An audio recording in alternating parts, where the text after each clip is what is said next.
yeah. Apply pressure from every angle, you feel me? Yeah, you know, attack more.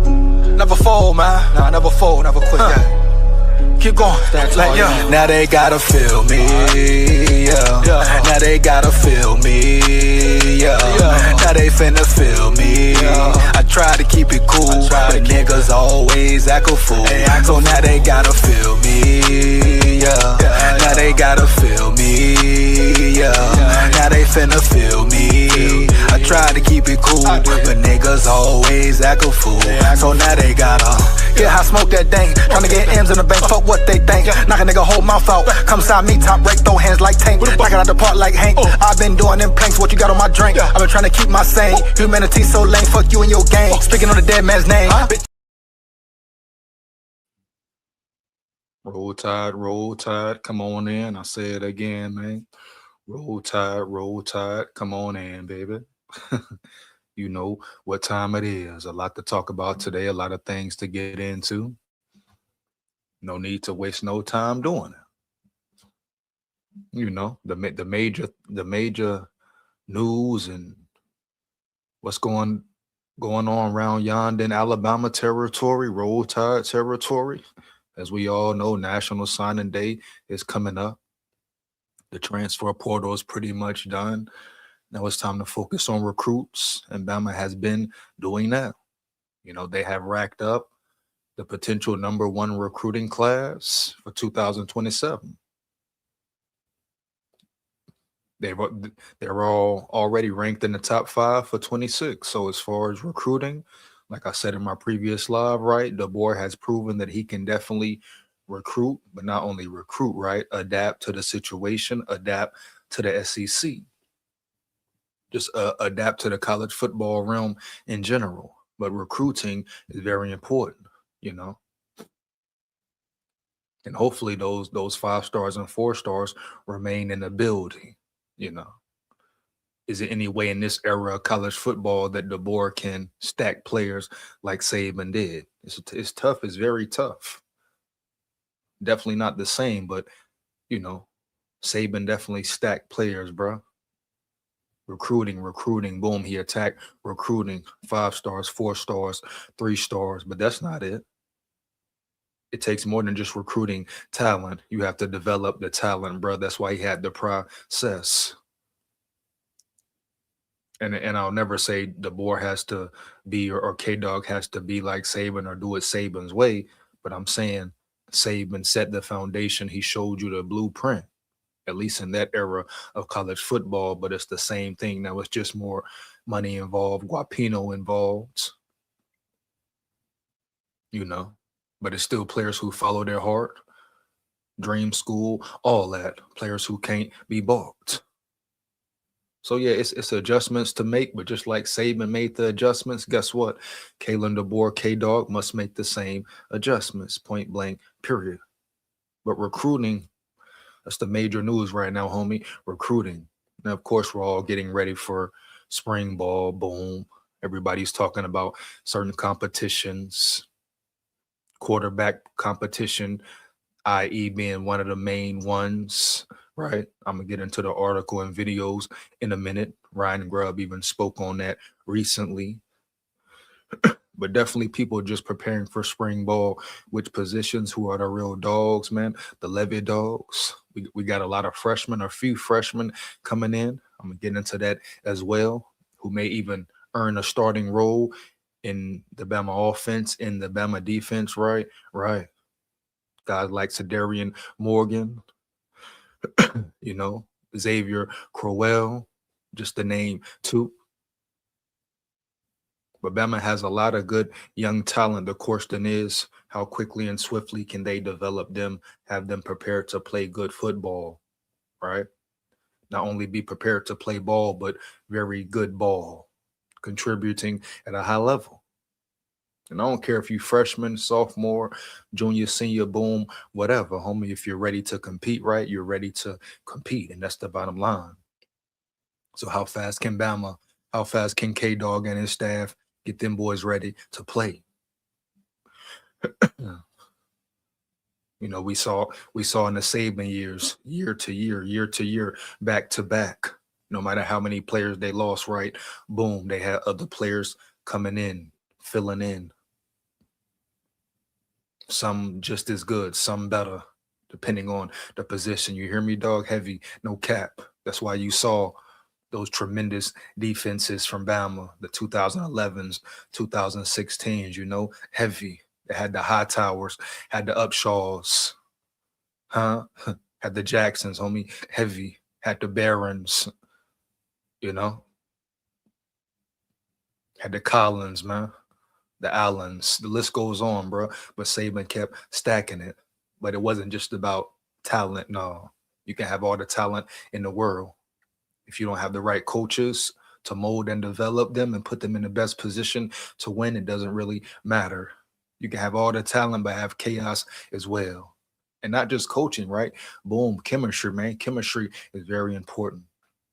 Chemistry plays a major role in having a winning team, a playoff championship, not national championship caliber team, right? Right. But the chemistry is there as well for Bama this year, especially in the secondary. Well, really defense overall, but the chemistry is there. And that's a pretty good spot for it to be in. Secondary will be very important for Bama this year. Heavy, man, early. I'm sure they learned a lot from the games they lost, games they won, especially when they played Indiana. You got Brown, DeJohn Lee, McDonald. You know, safety room is very veteran savvy, right? A lot of experience back there around yonder, huh? Shout out Bray Hubbard. Shout out Keon Sabb. They could have both entered the draft, but they came back to handle more of that Bama business. I repeat, more of that Bama business, right? And at the end of the day, returning helps both of them. They probably both would have been maybe second round, third round picks. Now they come back, perform, ball out, even lead Bama to a championship. Then their draft stocks raises even higher. You know, I'm sure that's why they came back as well. Boom, they can raise their draft stock. Potentially be a first round pick in the draft next year compared to a second round, you know, high third round, et cetera, et cetera, et cetera. That's just what it is, bro. That is the state of Bama right now. But there's certain ways K-Dog can do things to make the process easier and go smoother for him. That's why I told him, bro, boom, get on that line. If he ain't got on that line, right, get on that line with Saban. Like, hey, Saban, teach me this, man. Teach me that. What are some tricks of the game? You know, it's the same game, different rules, though, different laws now, but it's the same old game. Who can bring in the best players? Who can mold and develop the best players? Just in this era, it's no longer just recruiting. Now you got pay for play. Now you got the transfer portal. So you have to attack more areas, right? And you don't got to just lead with your money or with the bag, you know. Like I'm gonna continue saying, there's still players out there who can't be bought. Good players, real good players, man. No cap. You got dudes coming and signing to Bama who really followed and continue to follow their heart. It's been their dream school to play for. Whether it was because Saban was the coach, the legacy, whatever. It was their dream school to play for. And they didn't let money, temptation, materials have them make the choice to go elsewhere. They stuck to their guns, stuck to their heart and spirit. And you watch the domino effect. Don't be surprised, don't be shocked. If Bama, hey, you know, now I know you got to prove it on the field depending on coaching and development, but don't be surprised and shocked if Bama somehow, some way, man, wins multiple natties in this era. You know, they stay on the trajectory they're on. Oh yeah, we're talking about, you know, semi-dynasty legacy all over again. Of course, it will look different, but K-Dog can build his own legacy, so to say. Definitely, bro. But obviously, players love him. Obviously, players respect him, and that's the first part right there. Some may say that's the toughest part, right? Right. Getting these young dudes, young men to believe in you, believe in your every word. wanting to play for you, put it on the line for you, leave it on the field every time, week in, week out, man. Every Saturday, Roll Tide. The A means something, right? The standard means something. What you say to them, K-Dog, means something. You hear me? Heavy. And the success that Bama is having in the portal and recruiting shows you, proves just that. So K-Dog, he can rally behind the troops, or get the troops to rally behind him, and the team as one. That's very important. First step as a coach, especially a head coach. Now he has to make sure that's the case. He has to make sure that's the case for all his individual coaches as well, bro. Your coordinators as well. Can they reach the players like he can? You know, it's more than just about talent, dog, every time. You take a look at the Bama teams of old, the defenses, right? The offenses, boom, bro. They had chemistry. Most importantly, they played violent, they played physical, they played aggressive, and they were strong. They had pure strength, man. They had a great strength and conditioning coach to go along with the strength and conditioning program, right? Boom. You know, prayers to Cochran. He beat that battle he had. If you know, you know, Roll Tide. But he was a great strength and conditioning coach. So it wasn't just your head coach, Saban, bro, who could reach the players and teach the players and give the players confidence and belief, but his whole staff, right?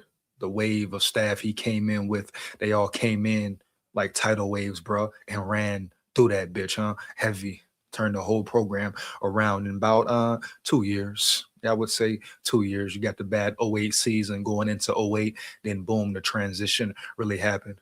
And from then on, it's been adaptation after adaptation. You hear me? Heavy, dog. So the question will be, how will DeBoer K-Dog continue to adapt? So far, he done a pretty good damn job, especially when you think about what he's up against. Really though, bro, for real, really though. Up against in the SEC as well, homie. Yeah. Alabama still has the highest number of players being poached by other schools. Who knows what's going on with tampering? Then isn't LSU under investigation now? So what the hell is really going on with this tampering situation, homie? Period. No cap. So Kalen DeBoer has a long list of battles that he has to fight, but ultimately, right, win the war.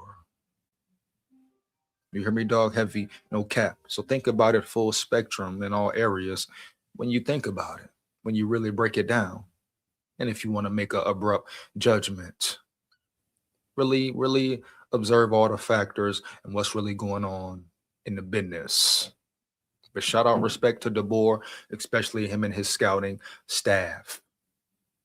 When I say do your job, do it well, play your role, everyone plays their role and plays it well. Well, that's exactly what I mean. Scouting. If you're a scout, scout. Get the best players, homie. Boom. It should be no excuses. That's all you got to do all day. Sit there, boom, observe talent, take trips, go to combines, all of the above, et cetera, et cetera, et cetera. You should be able to identify talent, real talent. It should be so per. 1 second, man. Throw these on, boy. It should be so damn per. You hear me? Heavy, dog. But shout out to the scouting room for Bama at Bama. Shout out to DeBoer as well. And he's going in, flying in with confidence, right? Boom, coming in on a helicopter, making a grand entrance, you know, showing confidence and belief in himself early, man, early. So players, it's a lot of players, man, that rock and roll with DeBoer, really want to lock in with Bama and for Bama. You know, it's tough, man. It's tough, especially in this college football era, to even stay relevant in recruiting, homie, early. Yeah, to even stay top 5, bro, in recruiting, man, heavy. Then the way Saban left, for DeBoer to be able to bounce right back damn near, so to say, as far as recruiting goes, Bringing players in, man. Bringing players in, man. Heavy every time, every time. Now he hasn't been perfect at all, but his recruiting has been spot on so far. Now we gotta wait for the whole process to pan out as far as development of players, success rate, of players, right? How many freshman players you have ready to play? How many sophomore players you got ready to rock? Know what I mean? Juniors going out, juniors leaving, seniors leaving. Who you got coming in? That was the Saban way, right? He always had a wave of extremely talented players coming in. It all started with Julio Jones. And from there, it was like a constant eruption, man. Constant eruption. You hear me? Explosion of great teams. Period, bottom line, no cap, always competitive, always a certain demeanor. Even in the seasons they didn't win the natty or took some losses, it was always a certain demeanor, man. They played with the physicality, right? Aggression. Aggression. But the damn near perfect teams, boy, they took it to a different level. Yeah. Know what I mean? Heavy. 2011 defense, 2009 defense and offense, they took it to an extreme level, homie. Yeah. And they did it, boom, just like that, quickly and swiftly, Yeah. Caught the college football world by storm, really. That's what it's about, man. That's what it is. So how can K-Dog adapt and perform? Oh yeah. What legacy will he leave behind? Right. Getting to some of the comments, man. Who we got in the building? Oh yeah, Roll Tide. My boy Tech in the building. My boy Tech in the building. What up, dog? EJ, I think I need to recruit you to the gym. Did you even lift, bro? JK, you jacked. My boy Tech in the building, man. Wow, man. That boy Tech funny, man. You hear me? Heavy, bro. That boy Tech funny as hell, man. Heavy, man. Shut up. In the building, yeah. One more game, bitch. Man, I get you on the program, dog. I get you on the program, turn you to a machine. You hear me? Heavy, bro. Roll Tide. T-Bass in the building. T-Bass in the building. What up, big dog? What up, my Levy dog? I didn't know you were a big Bama fan. Oh, yeah, T-Bass, where you been at, homie? Where you been at, homie? Roll Tide full of pride. Roll Tide full of pride. You know what it is, man. He say he ain't know. He say he ain't know. It's all good, T-Bass. Guess what? Now you know for sure. Let's get it, man. Heavy. Shout out T-Bass in the building, dog. Yeah. You hear me? Roll Tide full of pride. Roll Tide full of pride. NIL and transfer portal has really changed the landscape of college sports. Big change, man. A big change, T-Bass, Like I've been saying damn near every live for the past 2 weeks, man. It's a different time in college sports now, especially football, bro. That's why I try to reiterate, get people to understand, just the battle Kalen DeBoer is really against as far as building the team, right?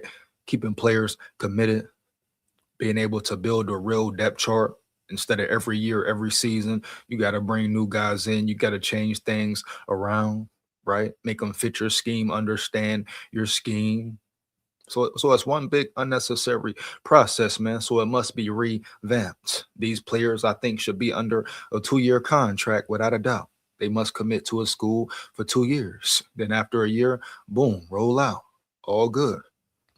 But this whole play 1 year, leave, the whole Isaiah Horton situation, he comes to Bama, performs well, then he's able to, boom, leave for whatever reason.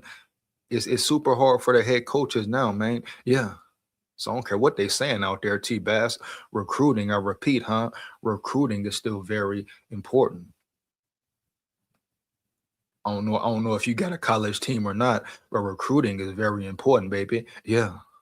Just like the Saban era. Oh yeah, I'm gonna keep reiterating the Saban era because it was a dominant era, heavy man, early. Know what I mean? Heavy. But the Saban era, bro, recruiting, Saban dominated recruiting, especially in the early stages. So even with the transfer portal, NIL, if you dominate recruiting, you can build your team up. Build your team up, homie, for real. Heavy. Yeah, you'll probably lose some players. Huh? That's why you need to find and identify players with substance, man. Substance, right? And talent. Boom. I repeat, find players with substance and talent, man. Yeah. Roll Tide. And that's what Saban, I mean, that's what DeBoer is doing. Shout out K-Dog for doing that. You know, that was the biggest question, one of the biggest questions about K-Dog coming in. His recruiting ain't that good. He can only hit out west. He can only hit up north, Midwest, boom. But he taking over the whole South, damn near. I'm talking about in-state, Mississippi, Tennessee, everywhere, man, huh? Georgia. You got dudes from Georgia committing to Bama. You hear me? Heavy. Now we know up until February, some of these dudes, more guys can commit or decommit. But I don't see a lot of players decommitting from Bama, man. I feel like the players who in the building who really locked in are really locked in with Bama.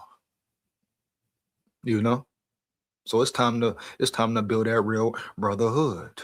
And you got legendary players on the team already. You got Kirkpatrick, if he can keep his mind right, stay out of trouble, stay out the way, focus on football, homie, and become a monster, huh? Just like his daddy was, right? Oh yeah, Kirkpatrick was a straight monster, man. His name ring bells, right? Yeah, Dre Kirkpatrick, long, lanky, bro, fast, powerful, athletic. You hear me, dog? He could press you, hit you in the chest. He could play zone as well, but he was a real dog. And his son is a real dog as well, homie. He got to prove it. But we saw flashes of him last season. You hear me? Heavy, heavy, no cap. Kirkpatrick, one thing I like about him and one thing he has already, that boy physical, bro. That boy will hit you in the damn mouth. That boy will smack you in your shit early, homie. No hesitation, right? Who was we playing last year when they threw him out the game? It really was a clean hit, though. But that shows you his aggression, bro, right? His physicality that he plays with. All he got to do is keep his mind right. Keep the right people around him. Sky's the limit. Matter of fact, there's no limit for that boy. Yeah, man. Real pure talent. His dad was real pure talent. Know what I mean? Heavy. So it's about staying out of trouble, hitting the books, hitting the weight room program. But the weight room program got to be on point. Is it just me or the players didn't seem as strong these past couple years, man? Yeah, these past couple years, no, it wasn't the same aggression, same power, dog, same strength, So we need to get back to that dirty program. And I don't mean dirty as cheating, playing the game, playing dirty in the system. No, I mean, get back down to the nitty gritty in that weight room, bro. You hear me? Heavy. Focus on what matters, the foundation. Try and get all pretty, bro. Take it back about 10 years ago and let the dogs out around that bitch. Come on, man. It ain't been that long since the Saban era, homie. For real, if you really think about it right and break it down, boom. It ain't really been that long since Saban reigned and since Bama reigned. Yeah. Come on now, man. Stop the cap. Yo, I did my homework on your ass last night. I'm just scared of number 2. Shout out Dre, man. Shout out Dre, dog. What up, big dog? Heavy. That boy Brown ready. I'm telling you now, that boy Brown ready. Dre say he only scared of number 2. Shit. You need to be scared of the whole secondary as a whole, man. Oh yeah. He talking about just being scared of Brown. Hey, you better wake up, smell the coffee, Dre. You hear me? Huh? You better be scared and aware of the whole secondary, my boy. No cap. We got everybody back in the building, even the veterans, homie. Yeah, even the real vets. Woo! Shout out my dog Dre in the building, though, man. Heavy, man. Yeah. You know, that boy Dre, wow, man. You hear me? No cap. Tennessee, man. Shout out Tennessee as well, man. Shout out Tennessee. You know what I mean, bro? You hear me? Heavy, dog. No cap. Bottom line. Man. Oh, you want to talk '09, huh? Coming real painful, huh? Hey, you remember that boy Cody, man? That boy Cody, man. That boy Cody with the big block. You hear me? Heavy. They thought it was over, man.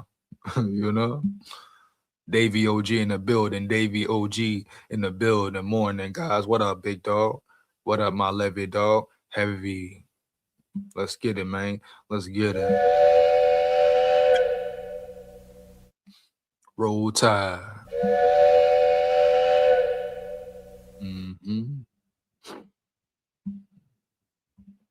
T-Bad's tripping if he didn't know you're a Crimson fan. You know what I'm saying, Dre? What the hell he been at, man, around yonder?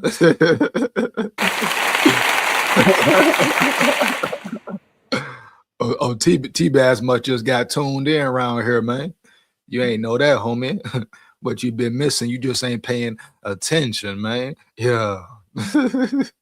Straight up. Shout out T-Bass in the building, though, bruh. Yeah, bruh. I just kind of discovered him the other day.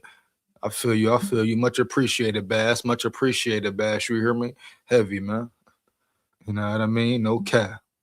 SKOL Vike, SKOL Tide, Roll Tide full of pride, all day, every night. You know, all damn day. Hey, let me pop in and ask you a question, and then I'll get out of there. Just too much to type to ask you. All right, bet, T-Bass. 1 second, man. Let me drop the link. Hold on, give me 1 second, man. I'm dropping it now, man. T-Bass say you got a question. Let's see what it is, man. Early. Here we go, man. Shout out T-Bass in the building. Once again, you come in the chat, make sure you like it up. Make sure you like, comment, and subscribe. Share this with everybody. You know, support the channel, support the grind. Boom, man. Roll Tide, full of pride, forever. Win, lose, or draw, we come to win. You hear me? Heavy. I like how you said Tennessee. Oh, yeah, you know what it is, Dre. Come on now, man. We know what's up, man. Come on now. We know what it is, Dre. Come on, man.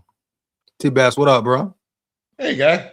Hey, let me ask you an interesting question. Being you're an Alabama fan, you must be a huge SEC fan.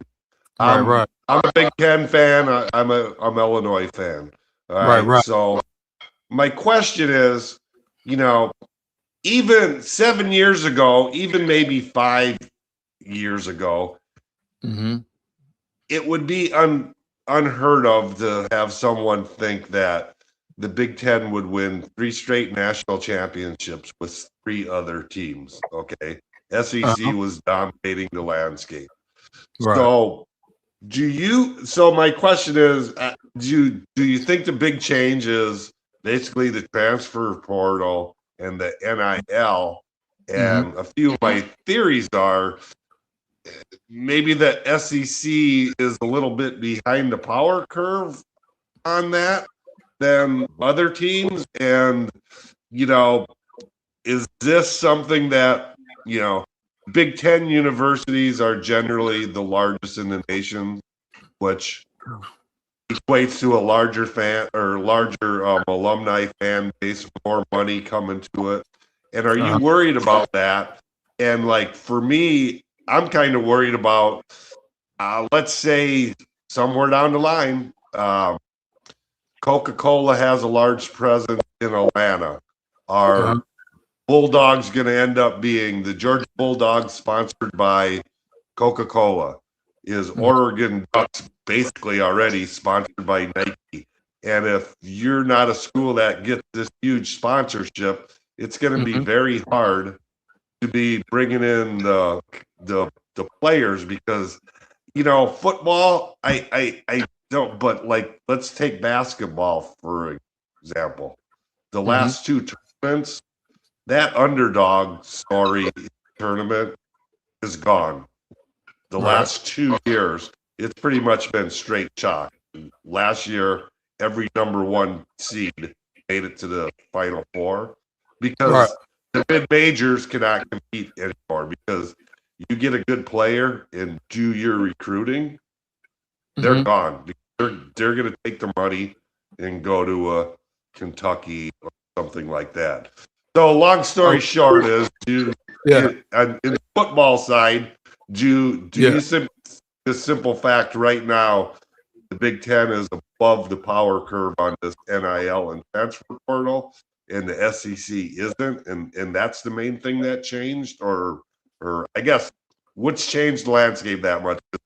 Like I said, 5 years ago, it would have been unheard of to say the Big Ten was going to win 3 straight national championships. Right, our best. So that was a long question, but let me answer it. Okay, for the first part, the Big Ten, SEC is still the best conference all around.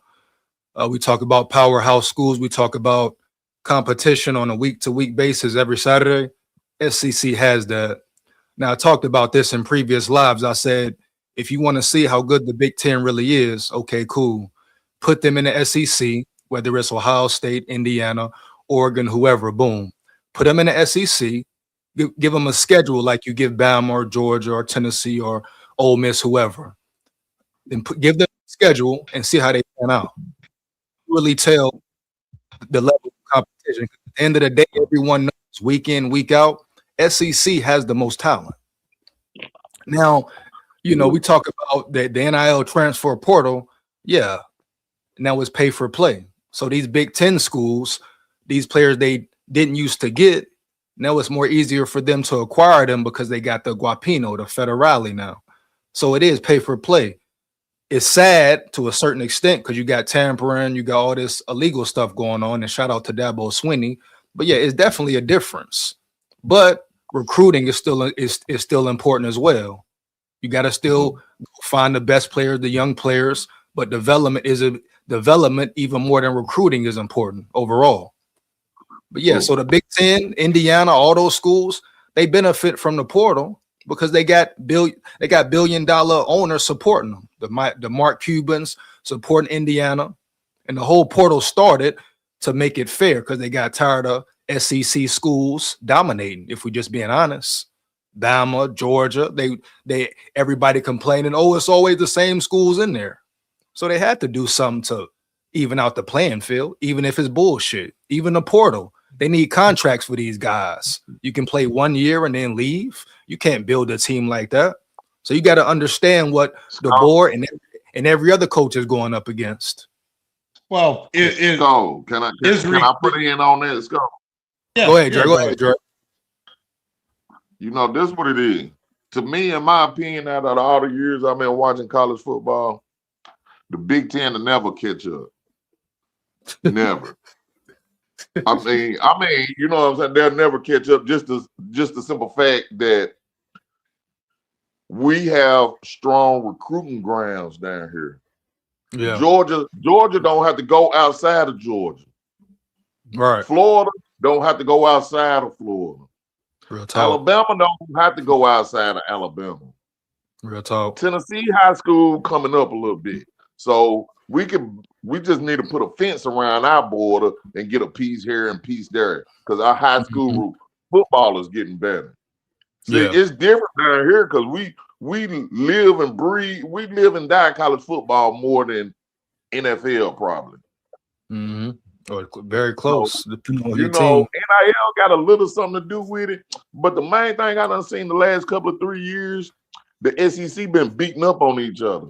So by the time they make it to the championship game, you playing a busted up SEC team. You see what I'm saying? Like if Ohio State or Michigan or somebody came down here, they'll average 4 losses every year. Yeah. So Every year. so Go to ahead, counter T-Rob. that. To counter that.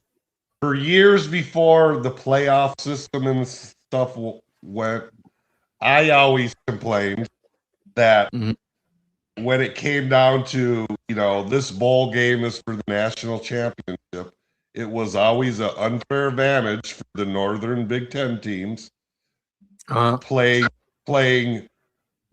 maybe a West Coast team or thing because it was such a home field advantage. It was a home field advantage if Ohio State is in the national championship against Alabama or LSU in the Sugar Bowl, or if Miami got the national championship.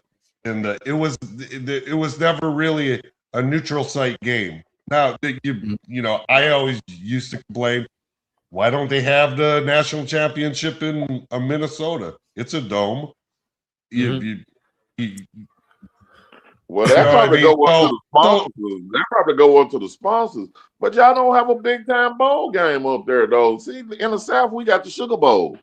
The West Coast got the Rose Bowl and the Fiesta Bowl. You don't think if they had a national championship game at the Viking Stadium, it wouldn't sell it out? No, you don't have a big time sponsor bowl up there. The New Orleans is not going to come out the Sugar Bowl. They're not going to come out the Sugar Bowl. So exactly. That's what I'm saying. All the bowl games were down south and out west. So whenever a Big Ten team would play in a bowl, that would be for like the national championship. It was right at the get-go, a home field advantage. But I guess a lot of fans ain't gonna want to come up there in that cold and want to have a good time, man. I don't know, bro. Yeah, and when you say a home field advantage, like it depends on what how far you traveling, where you coming from as well. I mean, exactly, yeah. So I'm just saying, LSU playing in the Sugar Bowl, Miami playing in the Orange Bowl, USC or UCLA playing in the Rose Bowl. Things like that. Arizona. What about when Bama went to play Texas? How far is Bama from Louisiana? I don't know. I mean, that's a short car ride, right? If somebody wants. So depends on what side of Alabama you live on, though. If you on the Alabama side, see, I'm from Tennessee, but I'm 15 minutes from the border of Alabama. I can walk to Georgia. I can walk to Georgia right now. Yeah. But if I go to New Orleans, that's not really a home game to me. That's about 6-7 hours. So not for Tennessee, but it is for the Alabamas and LSU and stuff if they're playing in Sugar Bowl. That's all I'm saying. And then for recruiting, it's almost like recruiting is very important and stuff, but now teams can sit back and okay, I'm Alabama, Tennessee's, you're all teams.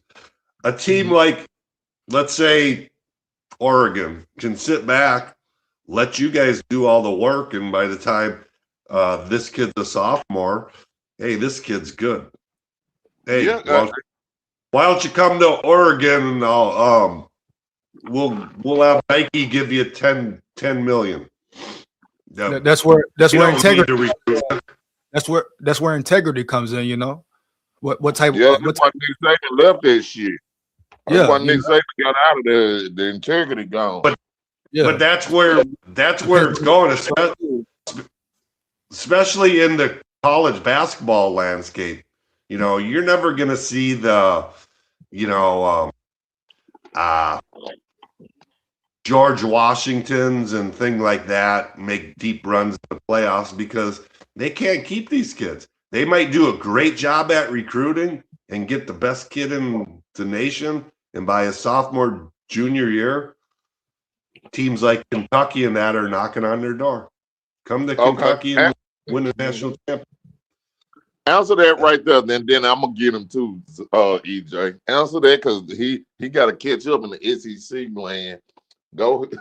He got to catch up, brother. So I'm just trying to see. So your main, so T-Bass for you, your main thing is so your main question already answered that, right? I don't like the NIL. I don't like the transfer portal. You make these kids, they commit to a college, you have to have some penalty, or they're just walk for the money every time and just jump from teams. It's ridiculous. If they sign a letter of intent as a freshman, they should have to be there a minimum 3 years. Yeah, I agree with that. At least two. You're just hopping ship. Yeah, I say 2 years. 2 years would be fair. Yeah, anybody come with the fact that's what I don't like about the NIL SKOL. You could be a starter. You could be a 3-year starter and they'll up and leave you in the middle of the night. Right. Yeah, that's not could be. That's what's happening. I mean, it's definitely getting crazy, man. Hell yeah. Yeah, but as far go ahead. As far level of competition, SEC is, I still say it's the best conference, but the Big Ten is right there. But it's a simple way to prove it as well. Like that. That's my suggestion. Put a Big Ten, put a Big Ten team in the SEC. Let them rock. See how they do. See, T-Bass, the Big Ten is like they probably 3 deep. I like it. Well, I argue that I'm a Illinois fan. Yeah, y'all beat us the last 2 years in bowl games. They beat the last two years in bowl games. South Carolina team 2 years ago that was supposedly on the cusp of getting in the playoffs, and they beat them like a drum. And then last year they beat a Tennessee team that everybody said was very good. And I know everybody wants to make an excuse that, oh, these teams weren't playing for nothing because they weren't in the playoffs. But I just say a team like Illinois has been very competitive against pretty good SEC teams that you guys would say were quality teams. So, you know, I don't know about the narrative there. I know being an Illinois fan, and I'm living in Florida on the Treasure Coast.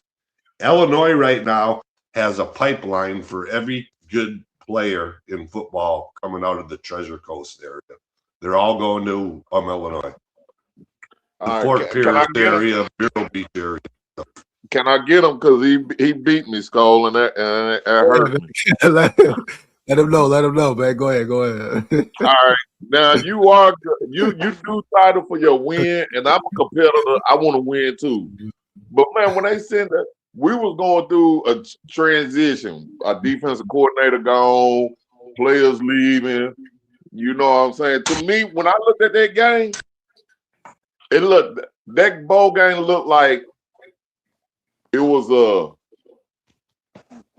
who's all in for next year game. This is an audition who want to get on the field next year. And y'all beat us off a walk-off field goal. A win's a win, dude. Yeah, a win's a win, but you talking about getting up. Nah, we ain't gonna get up for we ain't gonna get up for Illinois in the Music City Bowl and it's cold as hell. Well, that's a problem with that's a problem with your coaching and program then. If you can't get your I ain't gonna say it's a problem with the coaching and program. It's just it's business for the players at the same time too, bro. Well, you don't think Illinois had kids sit? Yeah, but Illinois had 3 of their best players sit out of that ball game because they're going to the pros. Hey, EJ, he ain't gonna understand the way we get down here. I don't think you're understanding.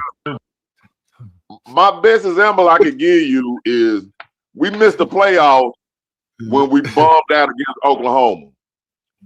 So our mental thinking ain't even there no more. And we got a crazy fan base just like Alabama, Auburn, Florida.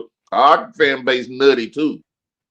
So kids hear that now. It ain't like how we grew up. Kids hear that. That's what I give Nick Saban a lot of credit for. Nick Saban always had his players up to play. Oh yeah. A lot of coaches why don't do that. why does college football even have bowl games anymore? I know it's because of the money, but why doesn't teams just back out and say, "Well, our kids don't give a crap about it, so we're not going to play"? Hey, Notre Dame backed out, didn't? I know, but why didn't Tennessee back out this year? Because It didn't matter to them, and they didn't play. Bowl game's still good for the school. You know, it's still got certain incentives, brings certain revenue in, so they're gonna keep bowl games around. You know what I'm saying? I understand that, but that should be, I guess, stressed to the player. But you get extra practices. Extra practices is huge. Yeah, so that when you get that bowl month of preparation, that leads into the off season. Yeah, and look, T-Bass, I want to hop back onto what you were saying about the Big Ten beating the SEC. Now, of course, no excuses. If you get beat, you get beat. But see, looking at these games we're playing, so y'all not used to playing certain high level schools. So sometimes, and like I say, no excuse to Tennessee's or no school like that. You get beat. But you guys are way more excited about the game than maybe an SEC school because you're not used to it. So you're probably hyped up for it more. Once again, you lose. But certain things you got to take into consideration. So you say Illinois beat Tennessee. All right, bet, boom. Take Illinois, put them in the Big Ten, and give them Tennessee's schedule. Let them play Tennessee every year and see how it goes. My thing is this: you can't sit here and say the Big Ten is better because they've won 3 natties in a row, or it's been Big Ten schools to win 3 natties in a row. That SEC done that years ago. That SEC done that years ago, homie. Yeah, that's what I'm saying. What's changed? I'm not arguing. I said even 5 years ago, you guys would be saying that was impossible. That the Big Ten would win 3 straight with 3 different teams. No. Listen. Look, I gotta mute you right quick, T-Baz. Listen up though. It's not impossible now because you have the transfer portal. So it's not shocking the Ohio States and the teams in Texas and the Oregons. It's not shocking the Indianas because they have more money to play with in most circumstances. So the transfer portal changed everything, whether it's positive way or a negative way. It changed the whole platform of college football. That's the point. So the fact that teams are competing now, I get it. But I guarantee you won't see a team win 4 back-to-back in a row in this era of college football. Me neither. I don't know. That Nick Saban Bama run, I think that's the last of the run dynasty for real. Because you can't stack players now. You can't stack players now. Nick Saban was able to stack players and keep recruiting, boom, bringing guys in, and they couldn't just get up and go. Now it's a different animal. But you must adapt. I got a good example for him. Yeah. Okay. You remember when JJ won the national championship or whatever, that run they had, when they played Alabama in the Final Four. Right. That was a good game. Yeah. And then when Alabama played them again the next year in the Outback Bowl, look how bad Alabama played. They wasn't excited to go to that bowl. Oh no, we was down as hell, boy. It's a major difference with the fan bases down here, TB. Yeah, we weren't excited about going to the Music City Bowl and all that. You know what I'm saying? But we did anyway, and I'm a competitor. I just want to go out there and win. That's just me. I'm old school. No excuses. Go win. No excuses, though. Yeah. And I'm mad about that ball. So my whole question was, is after the 3 national championships with 3 different teams, to me it's kind of obvious the Big Ten, for whatever reason, they got more money, they got more backing, they're ahead of the power curve on NIL and the transfer portal. What does teams like Alabama need to do to get back up into that conversation? That was my whole. That's what I'm. Listen, that's what I'm saying. Pay attention to. you know, when I talk Bama football, listen to, stay aware of that too, because I really break it down. But Bama's already back in the mix. They're already building back up. I don't know if you saw how they finished in the portal or what talent they got. And then recruiting, 2026, they top 5 in recruiting. 2027, they could have the number 1 ranked recruiting class. So Bama's right there in the mix. So where is Alabama ranked in NIL money spending? That's my question. That's something I got to look up. But Bama's not broke. That would be interesting to know. Bama's if they're not in like the top 20, maybe they're behind the power on that. That was my whole question. Is where are the SEC? Thing on that right there, TB, down here, if you don't stack you 3-4 top 10 recruiting classes, you'll be lucky to win 8 games. You better stack you about 2 or 3 years of top 10 recruiting classes to be a good 10-win team. So for real. I know I looked this up this year.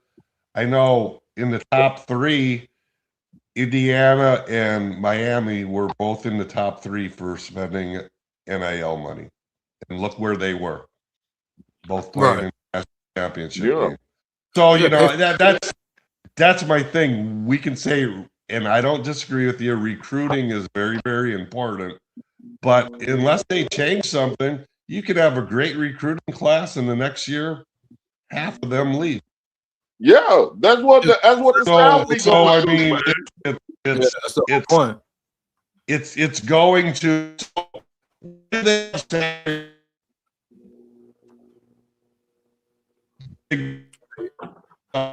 You're freezing up. Yeah, but to pick it back on T-Bass, what he was saying, he can't. Miami. I don't know why they spending all their money, because Miami ain't got to go outside the city. They can stay in Dade County and have a top 5 class. So I think So what they need to do is, just like in pro sports, they have to have a salary cap, or the reason they have that in baseball and stuff, because the New York Yankees would go out and buy a championship team every year. If they don't do something about this quickly, it's going to be the team that's the most money is the team that's going to win every year. It just doesn't matter. They can wake up and say, Nike just gave us $100 million to spend here. Go out and buy a team. Yeah, they got to put some kind of cap on it. They need some rules. It's just wild west right now with that NIL. And I'm sure it will. They're gonna have to revamp some things. You got to get these players contracts and stuff like that, because now it's just getting out of hand. I don't want to buy your jersey and then turn around the next year you gone. Yeah, that's crazy work. You know what I'm saying? Really? Yeah, but where's that team? Where's that going to stop? Like let's say Coca-Cola starts backing Georgia heavily. Okay, likeness. Okay, we're going to put your jersey number on a soda bottle, and we're going to give you using bad examples, man. And you got to pick teams. Georgia don't need no NIL. Georgia is a top. You guys keep saying that SEC teams don't need the NIL; they can just recruit from the area. If you guys keep on going with that theory, you're going to lose a lot of your players. Yeah, these guys. I think that's Dre's theory. His thing about certain teams not needing to hit the NIL. I mean, it's the business we're in, the college game we in. So at the end of the day, you need some NIL money. But my thing is, it's still players out there who can't be bought, players who have been dreaming to play for a certain school their whole life, right? So you find those players with morals and principles, and you don't got to worry about schools coming in poaching or how much amount of money this school got. And like I say, Bama's not broke. Like these SEC schools aren't broke, man. They got Guapino, man. It's not like, Indiana got all the money. Nah, these SEC schools ain't broke, homie. At one point, for a 19, 20-year-old kid, Okay, I lived my dream. I played the last 2 years for Alabama, let's say. Now I'm gonna go take that $10 million and go play for I don't know, just name a team, Michigan. Right. Okay, I lived my dream. I played for Bama. Now it's That's time cool. for me to get paid. Listen. I don't blame the kid. Yeah, that's cool, but at least at least he put his 2 years in. Put that in the contract. Make him have to commit to something. Then when 2 years is up, he want to leave. Boom, he out of there. I mean, you can't escape the portal at all. It's the college football world now. But I just really think they need to put a cap. They need to put a cap. Because at the end of the day, that player want to get on the field. TV, it's all about getting a player on the field. A player want to see that film work. You need to, if you want to go to the league. So after your 2 years, if you ain't getting on the field on nothing, okay, go. Because if you can't get on the field on 2 years, evidently you ain't got no spot. They just need to put a cap on this spending real quick, or it's going to get out of hand real quick.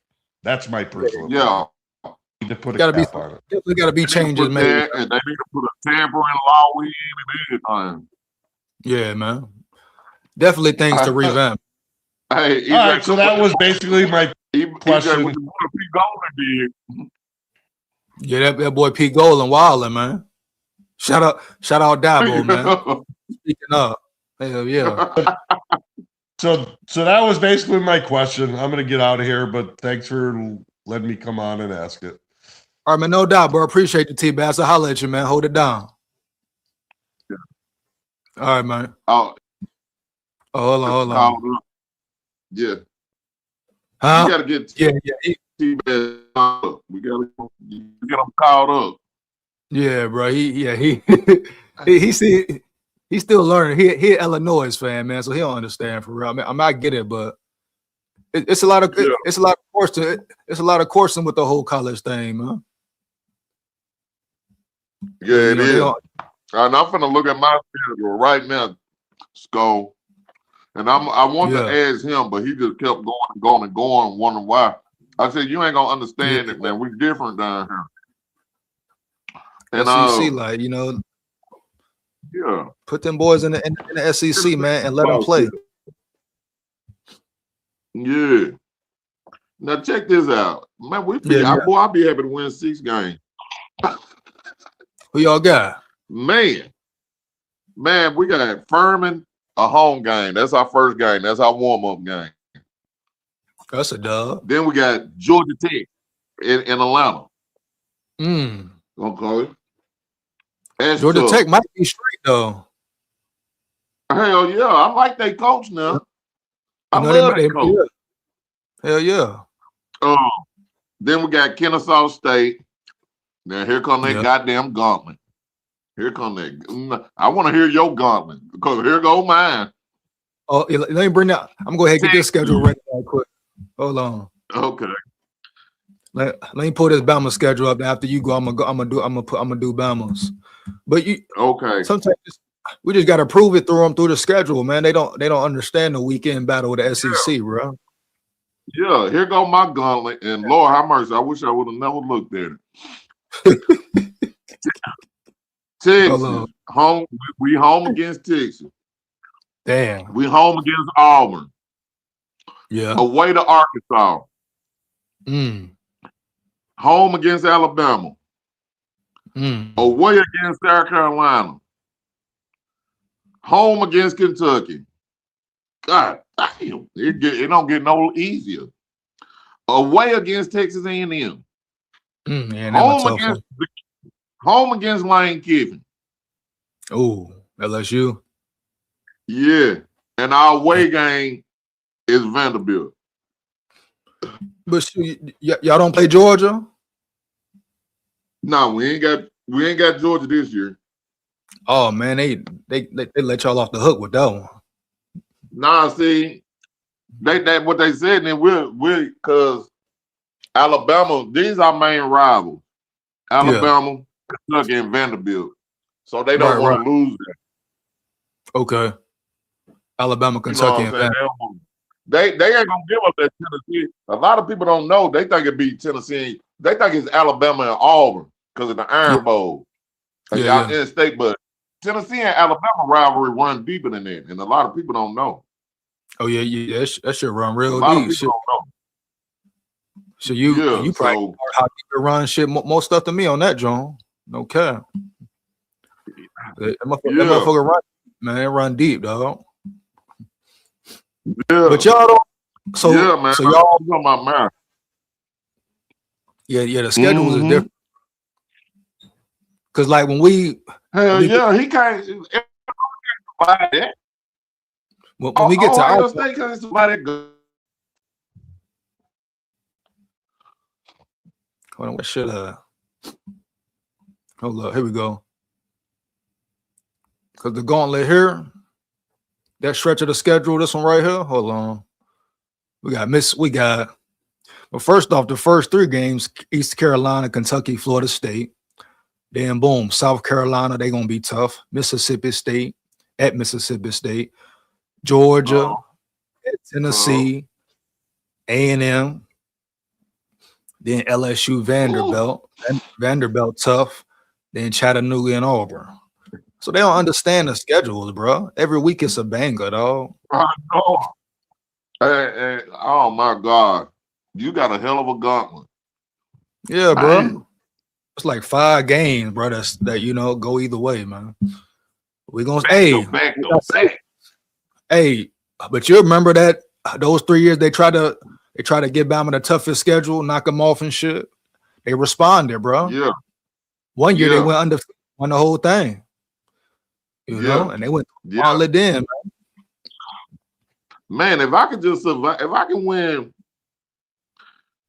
2 out of them 3 when it started at Texas, yeah. If I can get Auburn, Arkansas, yeah, South Carolina, Kentucky, and beat A&M or LSU and Vanderbilt, right? Goddamn, I think we should be in the playoff. Shit. All right, let me ask you this, Dre. So, as far as the season for Tennessee, what type of season would satisfy you? Like, how many games they got to win?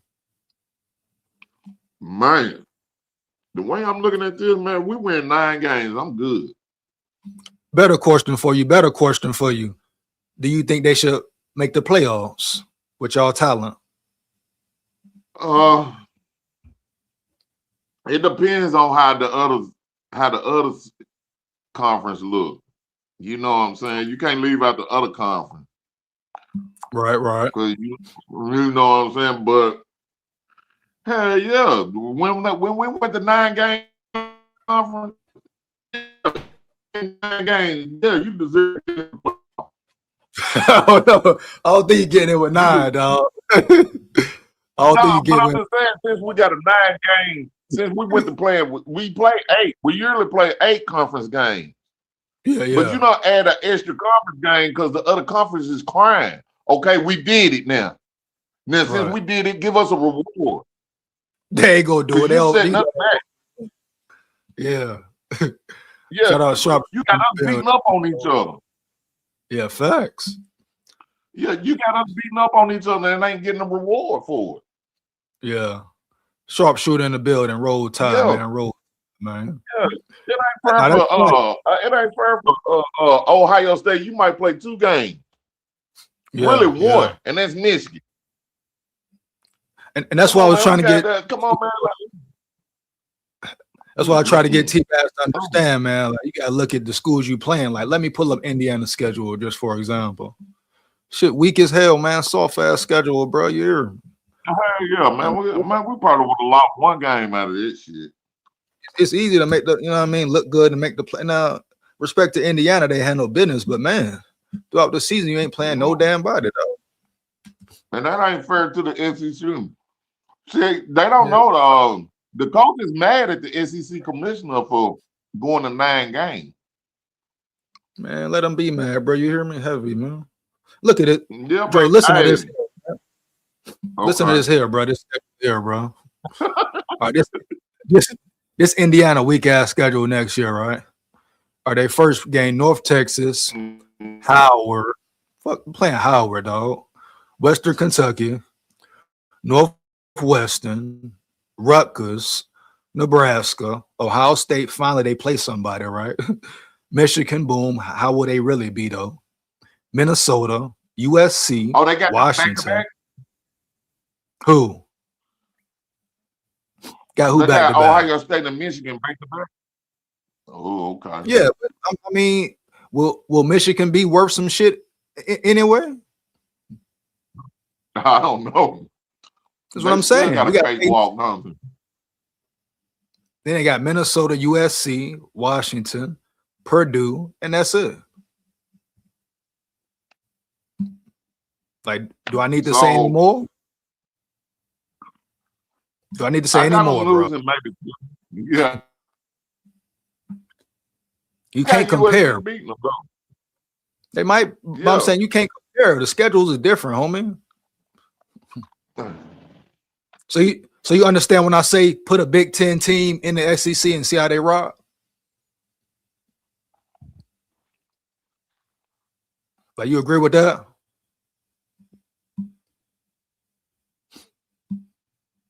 I appreciate it. My first time here. I have a chat for the support. Appreciate the show. That might be my network messing up. I said that might be my network messing up. Yeah, I think that's you, bro. You was going in and out, pausing. Yeah, that might be mine. Yeah, but you gotta put one of them schools in the SEC, let them rock, see how they do. Yeah, I'd like to see one of them would have played Lil Pavia. Lil Pavia would have bust that shit up, wouldn't he? No, Pavia, he run his mouth a lot, but he got some talent though. I don't say he NFL, but he would have bust up one of them Big Ten teams. Oh yeah. But the SEC, I mean, T-Bass had a point. They need to start winning more bowl games though too as well. Like, stop losing to these conferences as well. Yeah, you know what I'm saying? and I'll give that to coaching because, but Hey, it's boys, the fan base too. Our fan bases are so toxic, man. If you don't make the playoff, it's a buzz. Yeah, or a big bowl game. You should always want to win every game, no matter what. It looks good for your school, for the conference. So SEC mine should be win every damn bowl game, bro. Period. They don't get that shit. Yeah, just as a competitor, man. Competitor, bro. Rep the SEC top level, come bro. on, man. Yeah, rep your school, dog. Nigga, this Tennessee. We don't never supposed to lose no damn Indiana. I mean, no damn Illinois, yeah, never, dog. Come on, man. Yeah. And they beat us on the walk off. Gotta have your boys ready, dog. Inexcusable. Yeah. And that going coaching. Hey, that boy Hypo, that's on Hypo there. Yeah. Gotta put it on Hypo there, bro. Sure. Yeah, I put that on Hypo. And he took, you see what he did too. What he do? Clean house. He cleaned house. Yeah. Who he get? Then we got new defensive coordinator, everything, position, the new secondary coach, everything. See, that's what I'm saying. Sometimes you gotta do that, bro. That's what I'm saying with the boy, K-Dog. Hold on, didn't y'all get a new strength coach too? Yeah, we took Indiana strength coach, highest paid strength coach in America now. See what I mean, bro? Yeah, bro. Yeah, watch out for Tennessee. I can't get mad at Hyper now. He doing what it takes to win now. Yeah, bro. I'm telling you now. Yeah. Now I got to put it on the players. Yeah. I got to put it on these players. They ain't built like how we built coming up, man. They on this old athlete want to be rappers. As long as they get a track hog and a gold chain and a watch, they good. You know what I'm saying? And they don't care about like your boy Ryan Williams. Come on, man. That man was a big disappointment, man. I liked the dude until I see you coming to the game with a teddy bear and your fingernail painted. Nah, that Nick Saban would have turned cartwheels on his ass for that. Yeah, I think Ryan Williams. He's got to get his mind right again. I'm expecting a big year from him though. Had a down year, sophomore slump. I give him a pass for that, but this year he got to show up. Yeah, but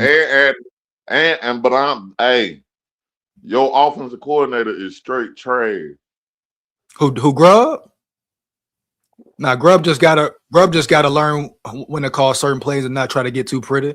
He got to run the ball. He got to lean on a run, but it's tough when you ain't got no movement up front. But we handled that business though. We settled that deal. Yeah. But guess what though? Guess what? Guess what Nick Saban would have did? He would have kept chopping at that tree. He gonna pound that ball till your head break. Got to run the ball, man. Yeah. So I don't like our offensive coordinator, and I'm happy y'all got him. Shit. Yeah. I'm happy you got him. Take some pressure off of y'all beat up 15 times in a row. Fuck that. Yeah. No. You gotta get back, baby. Hey, people get to getting happy when damn Bama start losing coaches and players, boy. Yeah. Hey. Yeah. Subtract that shit. We back, boy. And that boy K-Dog moving shit, man. Hey, shout out Kangaroo Black in the building. What up, big dog? What up, my Levy dog? Kangaroo. I be looking at your show too. And I don't give a piss about nothing but the Vols. KB. Hey, say Ryan Williams will be good. I agree, Kangaroo. I agree, dog. I think this year Ryan Williams will be back playing at a high level, bro. You hear me? Heavy. But KB, tide. Guess who ain't gonna be good? KB, if you're still looking. Who that?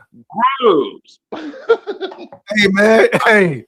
I'm gonna get a whole article, bro. I got a whole segment on Grubs today, man. We finna be right, Dre. I'm telling you now. Man, I think, yeah. If Nick Saban go to the locker room and yank his ass up by the collar, yeah, he'll get right.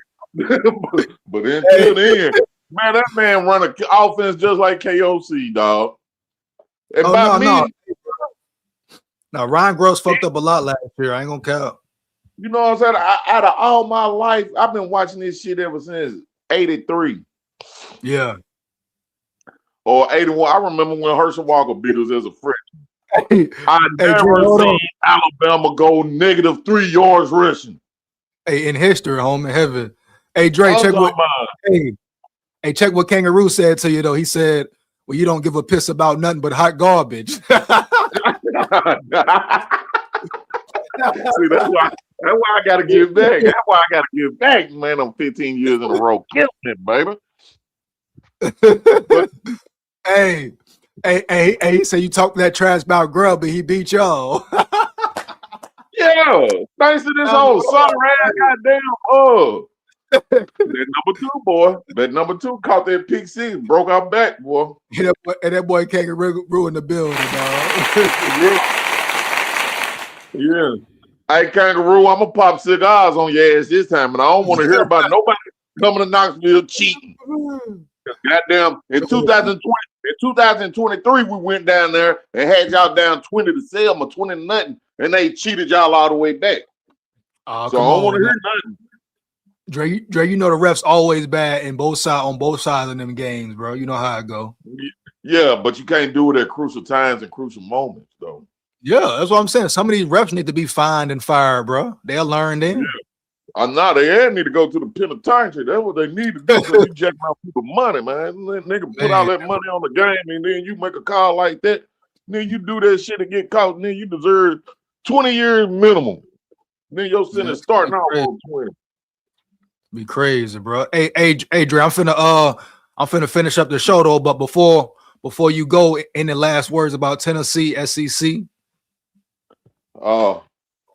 Man, we're bit, man. Them 9. I'm gonna tell you this, and I'm gonna be out. Boy, that extra conference game gonna put a hurting on us, man.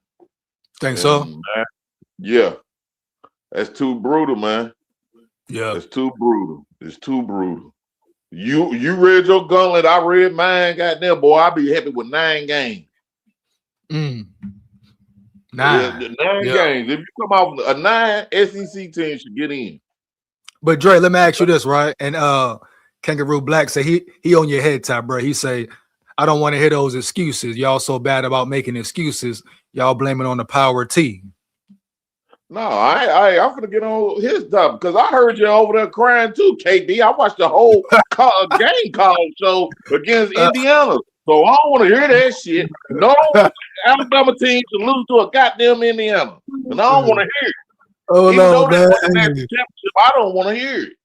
Oh, no, so the only thing KB can say, you beat me 15 times in a row, and I'm coming for your ass, KB, and I don't give a piss about nothing but the balls. Take it on over, buddy. Oh check shit, it too, bro. boy. Oh man. Peace, KB. I'm gonna look at your show too. Dre, hey, I'm gonna holler at you, big dog. We gonna lock in. All right, bro. For sure. Shout out Dre in the building, man. No, we rocking, man. Let's go, man. Shout out the whole SEC, man. October 17th, we getting them cigars though, man. No cap.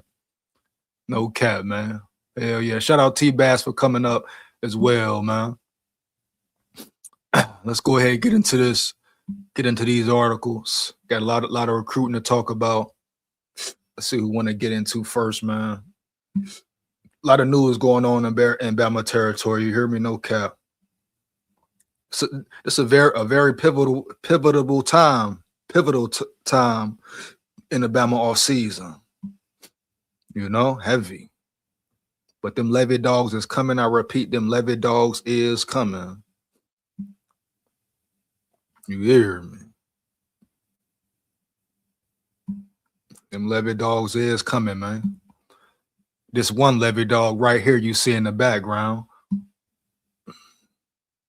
But like I say, as far as recruiting has went, you got to shout out, respect Kalen DeBoer. What he's done, the job his scouting team has done. I don't care what nobody say about the portal or whatever. Recruiting is still very important. Heavy, bro. Get to this list right quick and break it down. Got to get into some Ryan Grubb news as well. What he said about certain freshmen. Like I say, bro, Bama got a few freshmen you got to be aware of. Be aware of their names. Pay very close attention. You know, pay very close attention, man, for real.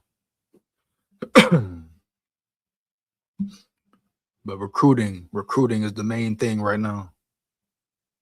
Recruiting, dog. Let's see where he got these. We got Aubrey Walker, you know, the receiver Aubrey Walker, man. High hopes for him.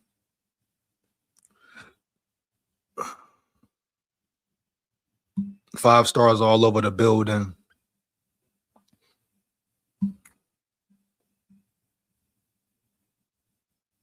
Five stars all over the building. The question is about development. How do you develop these players? You put them in the best position to win.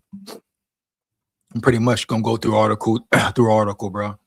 It was a 5-star recruiting day at Alabama, and Kalen DeBoer and the Tide staff crushed it. This is the one from a few days ago. If Alabama finishes with rivals #1 recruiting class in the 27 cycle, we'll likely look back at this weekend's junior day and say this is where the Crimson Tide started really building that momentum. Big facts. Head coach Kalen DeBoer and his staff hosted a few 5 stars and several other coveted recruits as they position themselves for a second straight top 5 haul. These blue chippers in town are buzzing about what they saw. Junior day was great, and keep in mind these are early commitments, bro. So going into the 27 season, you build, bro. You build very similar. Like you got to look at the old Bama days, bro. You know that 08, late 08, 09 recruiting class that they brung in. That's what really created the Bama swarm and the Bama wave. As far as what stacking talent, keeping talent, right? Bringing more talent in just consistently, bro. Recruiting consistently. And the fact K-Dog is attacking the South now even more, but not just the South. He can go anywhere and get players and adapt to the culture, right? Boom. That's one of the benefits that K-Dog has. You know, he's not from the South, but he's adapting to the South very well. But he can still go up there and reach the players on the West Coast, Midwest, boom, right? So that's an advantage for him.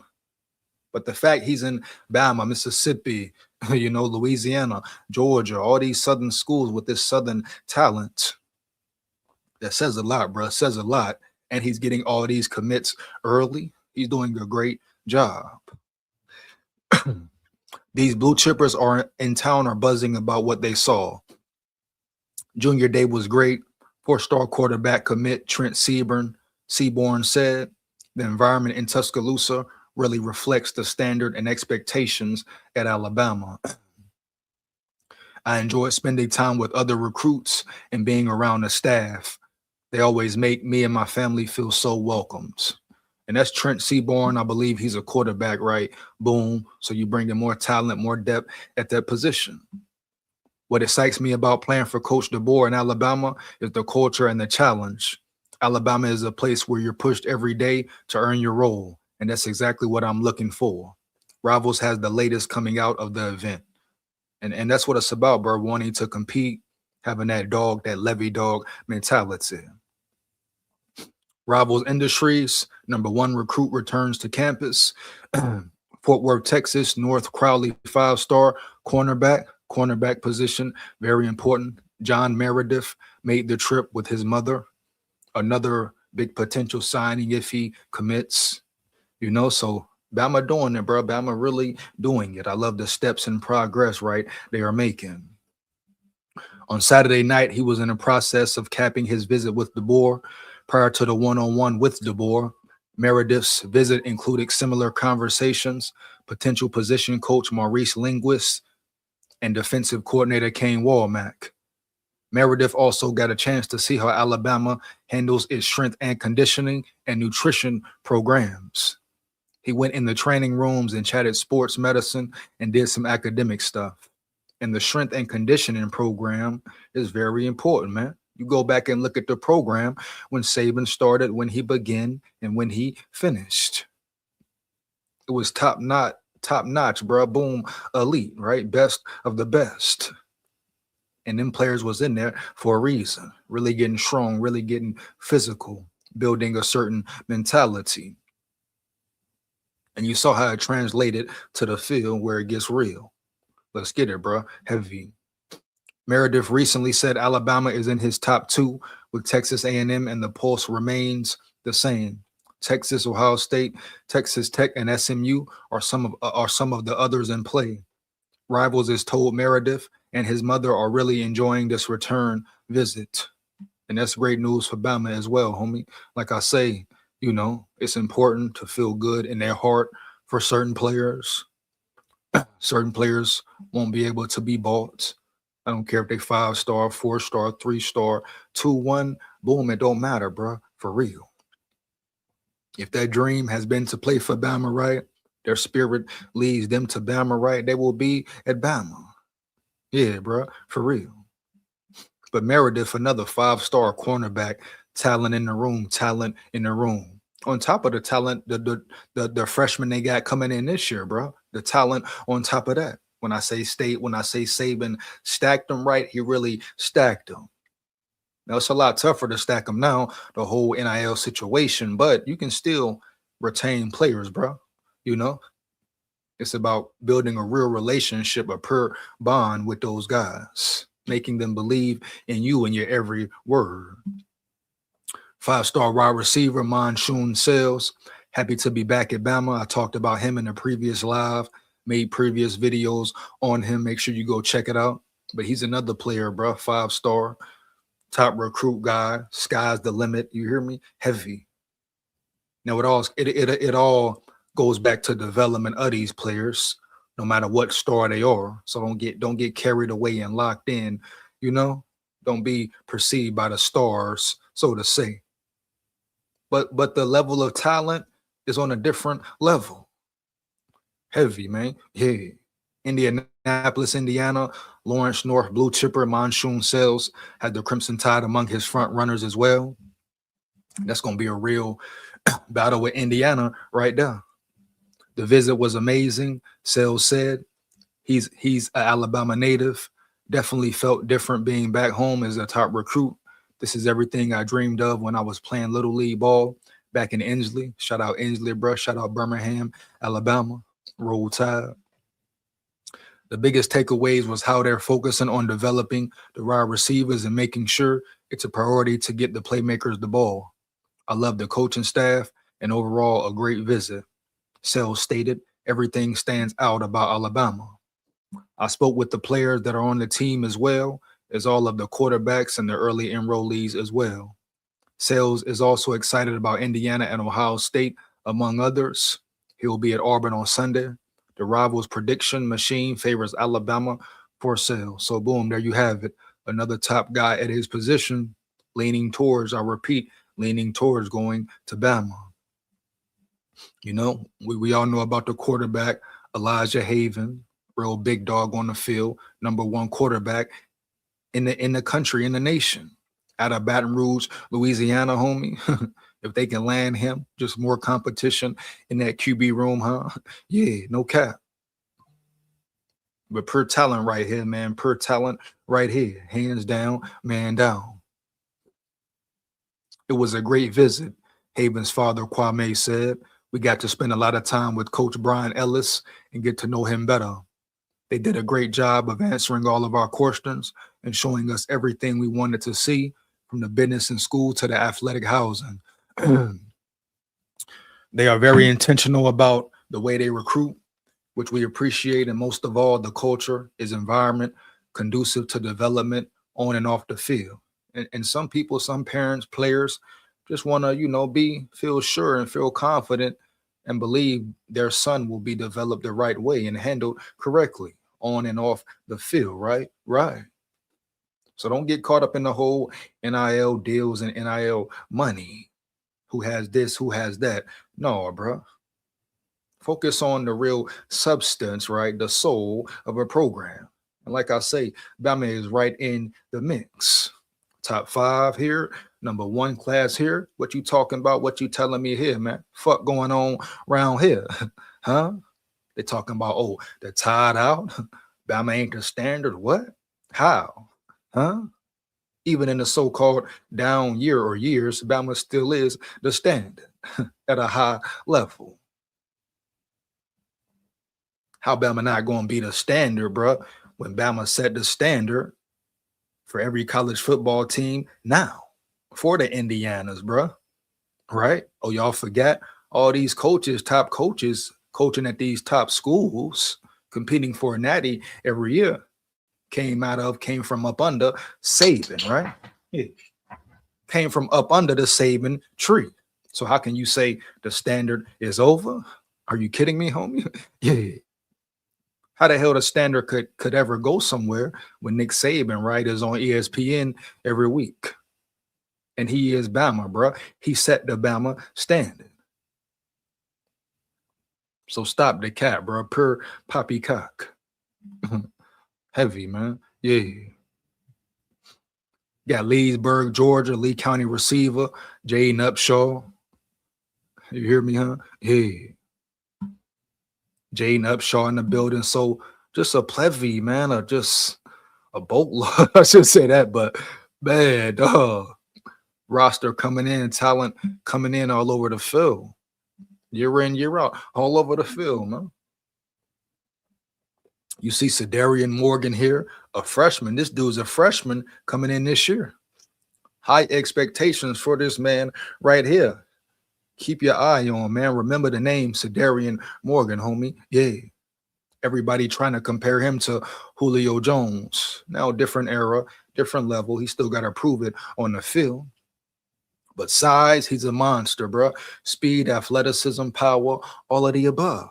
So keep your eye out for Cedarian Morgan. Don't be surprised if he contributes right away. I repeat, right away for Bama this year, homie, his freshman season.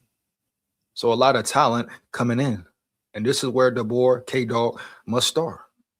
Mm-hmm. I don't care about all that noise. Oh, recruiting means nothing. What? Cap. You know, it's the same for the NFL. Compared to the NFL, you just compare the NFL draft to college football recruiting. Where the teams build their team, their roster, their personnel. Where do you begin when you're building a Super Bowl caliber team in the NFL? I'll tell you, where the draft. What was the whole issue with Kwesi? If you're a Vikings fan, right?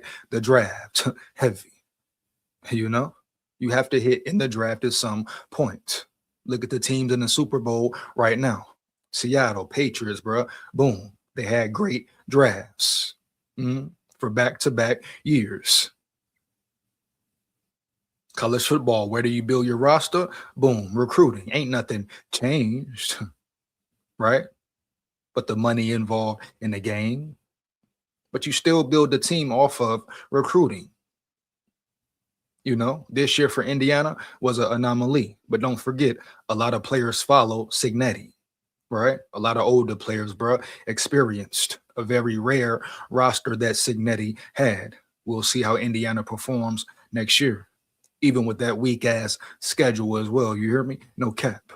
But Cedarian Morgan, man, Cedarian Morgan, he's gonna be a real true competitor, homie. Yeah, roll tide full of pride.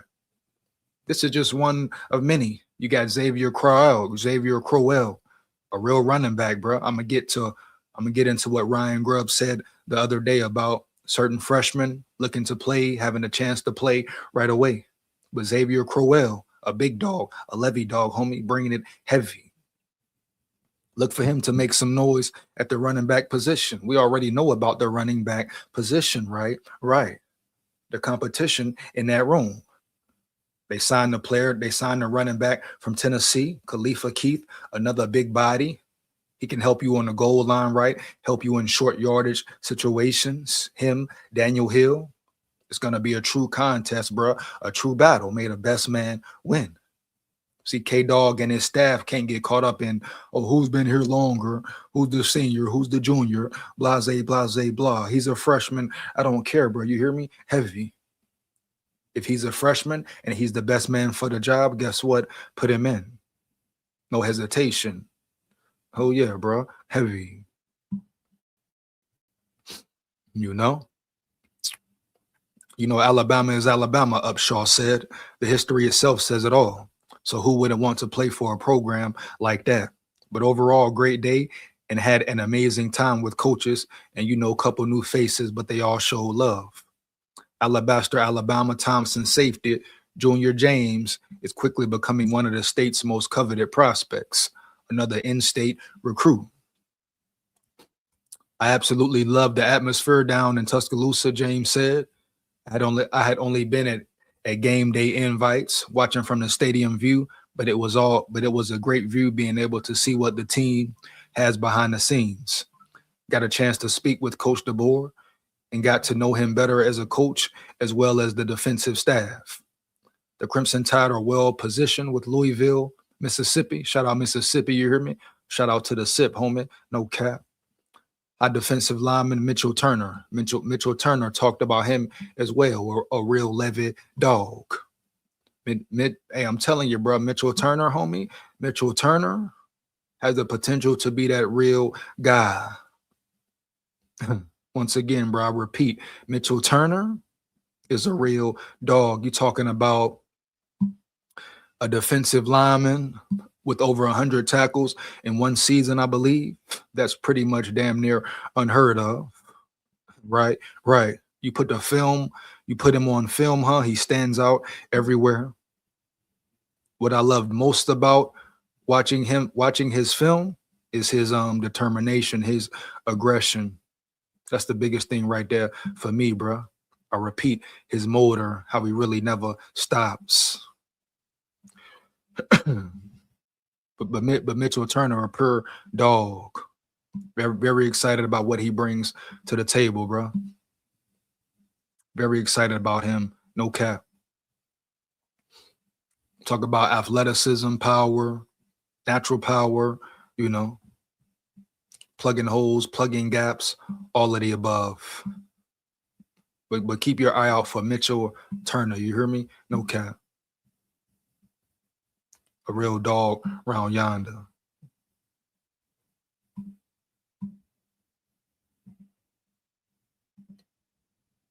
Real, bro. And ultimately, this is what it's about right here. It's what it's about right here, man. Like, for real. What is your recruiting class gonna look like? You know? And so far for Bama, it's going pretty damn good.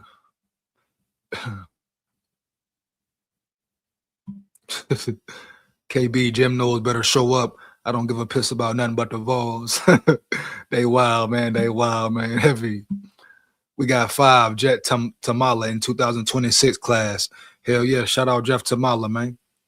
Shout out Kangaroo Black in the building. You hear me, dog? No cap. Roll Tide full of pride. Roll Tide full of pride. 5 stars all in the building, Kangaroo. You know what I mean, homie? 5 stars all in the building, man. The question is now, man, though, do you develop that talent? See, that's the biggest thing for Bama right now. The biggest question, especially when it came to the O-line. What's going on with his talent looking underdeveloped, right? So you must have a run game next year. You must put your players in the best position to win. That's why Nick Saban was great all those years, man. It wasn't just about getting the talent. It was about maintaining, retaining, but also building that talent into monsters, right? Teaching guys the game for real. But not only that, controlling certain different energies, bro, different personalities, you know, guys from different backgrounds, bringing them all together, building that chemistry and building that true bond. Some guys come from rough and tough backgrounds, huh? Some guys come from the burbs, but they all got the same thing in mind, same goal, bro.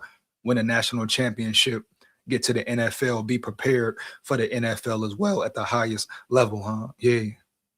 But ultimately, go win, bro. Go set the standard and go be great. That was the main goal for everybody, huh? Everyone on the Bama staff, Bama personnel, whatever, bro. They was rocking under one roof, under one accord, and they never budged. Then when Saban saw what was going on, the whole portal, things started to change. Like he said in his first presser at Bama, you know, as long as this program is committed to winning, I'm here. But when I'm done, I'm done. And when he saw the bullshit, peeped the game, he rolled out, right? Without second guessing nothing. No, he did it in a messed up way. The way he left definitely affected Bama in a negative way, but he damn near told you it was coming. You saw the signs, bro, eventually, right? Right. Then people got to getting in his ear, players saying this and saying that, right? Sending little messages. He said, oh, hell to the no, no, no. I ain't finna ruin all this, what I built, bro. My legacy for real around yonder. For it to be tarnished because of money, power, guapino, federale, huh? Linguini, fettuccine, baby, huh? Pay for play. I repeat, pay for play. So he got up out of there, bro. You can't be mad at him for it. Of course, we all wish he would have left a different way, gave Bama more time to adapt. But hey, man, sometimes that's how the cookie crumble. Shout out Wayne in the building, bro. Shout out Wayne Haynes in the building. What up, big dog? What up, my Levy dog? Make sure if you're in the chat, like it up, bro. Support the grind, support the channel, like, comment, and subscribe. Share this with any and everybody. You know, I don't care who they is, your mama, your daddy, girlfriend, boyfriend, wife, husband, huh? Side piece, here, there, whatever, man. Sugar daddy, whoever, man. Yeah. Share with everybody, you know. Your auntie, uncles, boom. Tell them come lock in with me. I repeat, come lock in with me. Roll Tide. The Bama coaching staff is average at best. Oh, man, Wayne. Come on now, Wayne. Boom. Bama would probably lose 4 games again for the 3rd straight season. Oh, damn. That's how you feel, Wayne? That's how you feel, Wayne? Hold up, bro. Wayne coming in hot now. Wayne coming in hot now. Hey, chat. Hey, fire the chat up, bro. Do y'all agree with Wayne Haynes, man? I repeat, let me know in the chat, homie. Do y'all agree with Wayne Haynes, man? Do you think Bama's coaching staff is average at best? Me know, bro. No cap. Do y'all think Wayne Haynes is correct? Hey, Wayne Haynes, bro. You know? Wayne Haynes said the coaching staff is average at best. I can bring you up later, Wayne, and you can really expound on all that, homie. You hear me? Heavy, no cap. KB, we got 2 5-star QBs freshmen. What about the development, Dre? You hear me, huh, homie? Heavy, homie. What about the development, Dre? Yeah. No cap, bro. Yeah. Texas will buy your recruit out from under you. Oh, we know Texas is playing a dirty game. We know Texas is playing a dirty game. That's not shocking at all, right? This is pay for play, my boy Wayne Haynes. I repeat, this is pay for play, Wayne Haynes. You know, especially Texas, they got all that what? Old money. They got them big bucks. They got the Guapino, huh? The Federale, the Denali, the Machismo. You know, then they get up there tampering, calling players, talking about the Ole Miss program. I mean, shit, Ole Miss got the funds as well. You know, so they tried and go up under Dabo on some slick snake type shit. You hear me? Heavy. And I ain't seen them get punished or be punished yet. But Dabo called them out, bro. Period. But they came in the middle of the night like some thieves with a fat check for old boy. Quickly and swiftly, you hear me? Heavy. So this the portal game we in. So you know the big schools, they've been poaching Bama players. That's why all these other schools were excited for the portal to begin, for NIL to begin. So they could go around yonder and try to poach all the players from Bama, bro. No cap. They had their eyes on Bama's talent from jump. Right? Why you think Saban got up out of there quickly and swiftly, huh? Yeah, I'm sure he knew Caleb Downs was leaving. He knew what was coming next. Why the hell would he have stayed anyway? So yeah, bro. Does it need to be revamped? Hell to the yeah. The whole portal NIL situation needs to have one big restructure, homie. Yeah.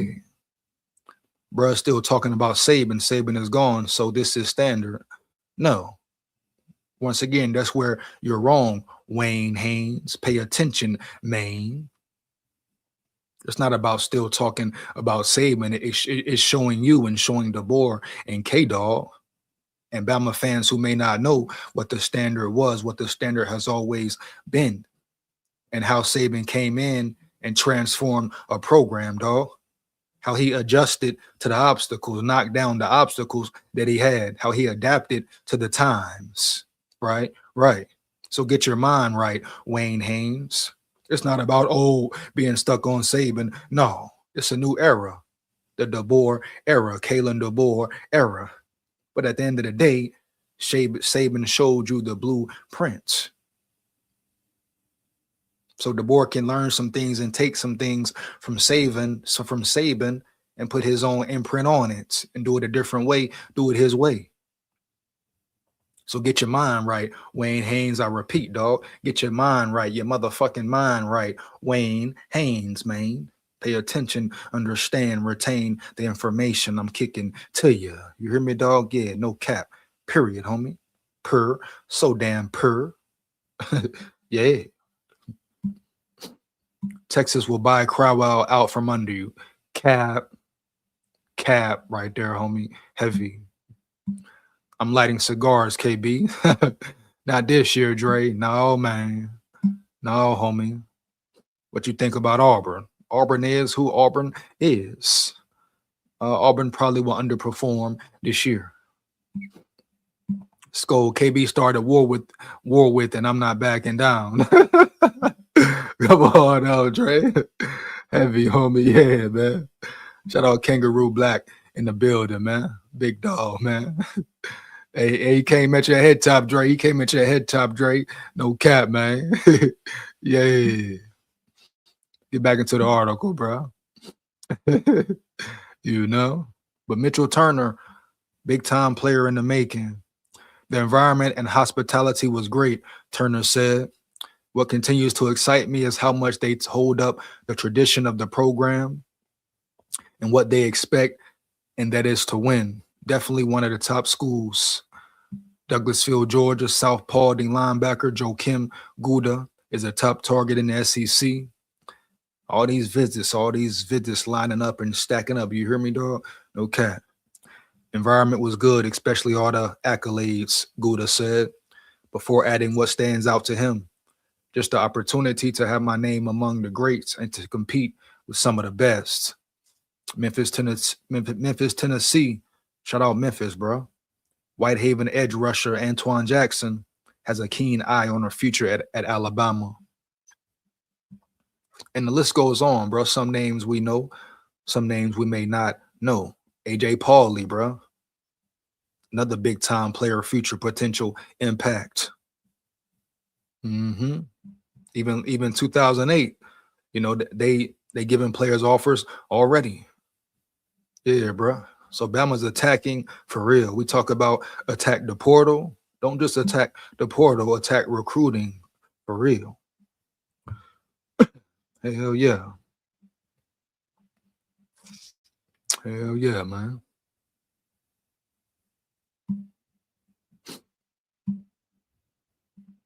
Back down.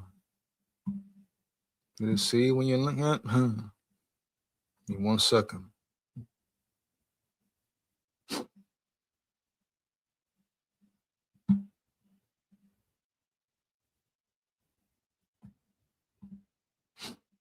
A lot of recruiting news though, bro.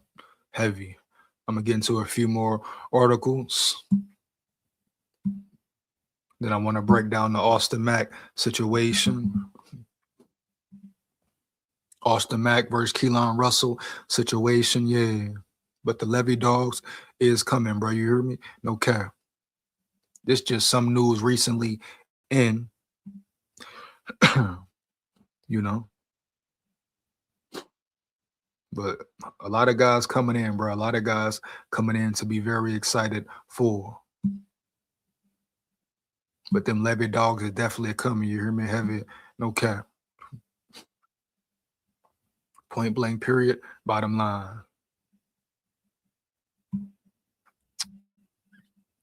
Alabama solidifies position with top 100 edge Rashad Shreets after winter visit. Let's go, baby. Let's go.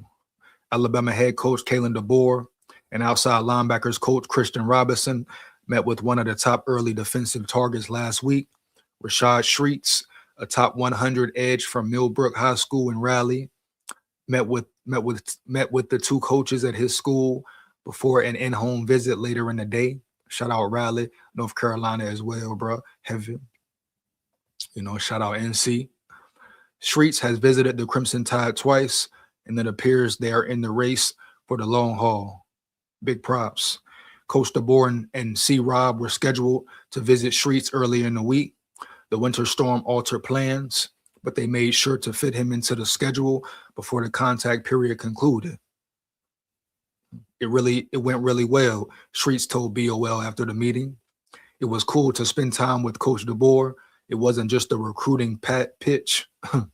We sat down, joked around, and talked about a bunch of different things besides just recruiting stuff. And that's what it's about. That's what it's about right there, man. Building a real bond, a pure relationship with your player or your future player.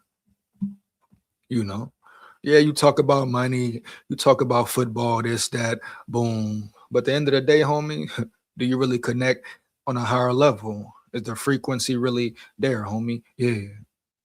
And I think K-Dog is definitely learning that. And I think deep down, K-Dog is a good guy. You know, early. Yeah, man. We talked about the Super Bowl and our predictions. Streets like Seattle. Coach DeBoer's pick can't be made public because of a future reveal on a pregame show. We talked about FCS football and his time coaching before Alabama. He was testing my football history knowledge. And shout out DeBoer, bro. You know, being on the front line for real. No cap. You know, that's what it's about, bro. That's what it's about. Period. How big is this dude here? 6'4", 230-pounder. Received an offer from Crimson Tide on October 24th. He visited last spring and attended Alabama's home win against LSU on November 8th. The connection with Coach Robinson, C. Rob, will continue to play a big role. And like I say, your whole staff is important. Sometimes the guy don't build a bond with the head coach per se, but he builds one with the position coach, right? The coach who will be coaching him majority of the time, right? Putting him in certain positions, developing his skills, right? Understanding who he is as a player, et cetera, man. So the player has to trust the position coach, bro. He has to have a real bond with him. It's more of a personal level, right? Here, on a day-to-day basis. You know? That's pretty much it, bro. You know the game, you know the 411, you know the scoop. This is a busy time for recruiting. Huge time for recruiting, man. For real. You know? But it's a process. It's a process. And I'm sure I pretty much know the board and his staff definitely understands the situation and how pivotal this offseason really is. You must make the correct moves. But the 27 class, man, even the 26 class as well, you should be very excited about. Definitely, I repeat, definitely. We can bring this up here.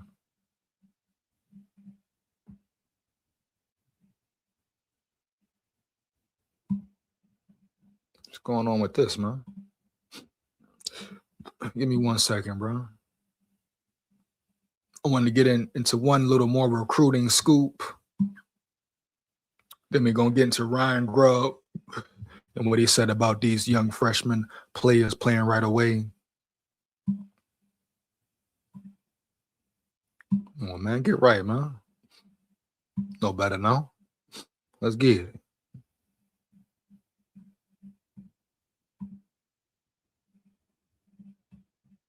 Give me 1 second.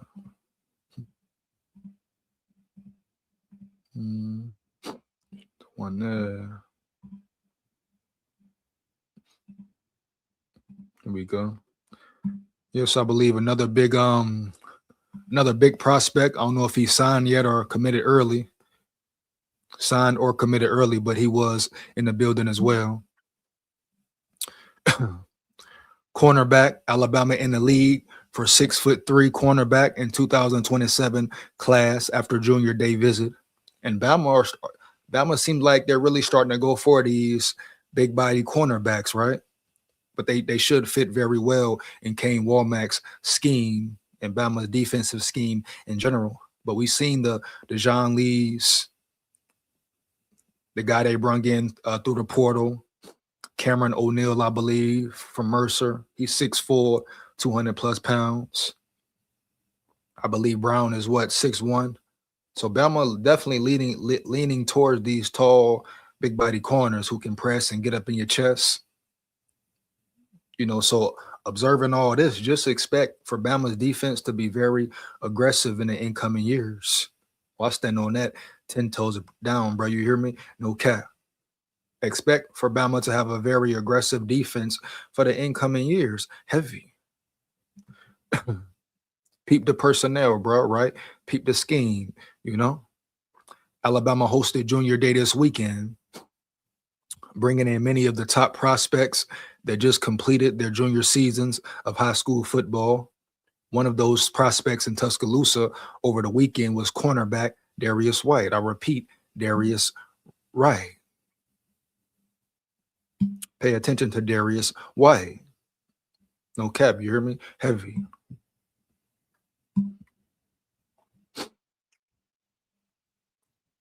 Out of Creekside High School in Fairburn, Georgia. It was extremely great. White told BOL they treated me with a ton of love. It was a great experience. I felt like I was home.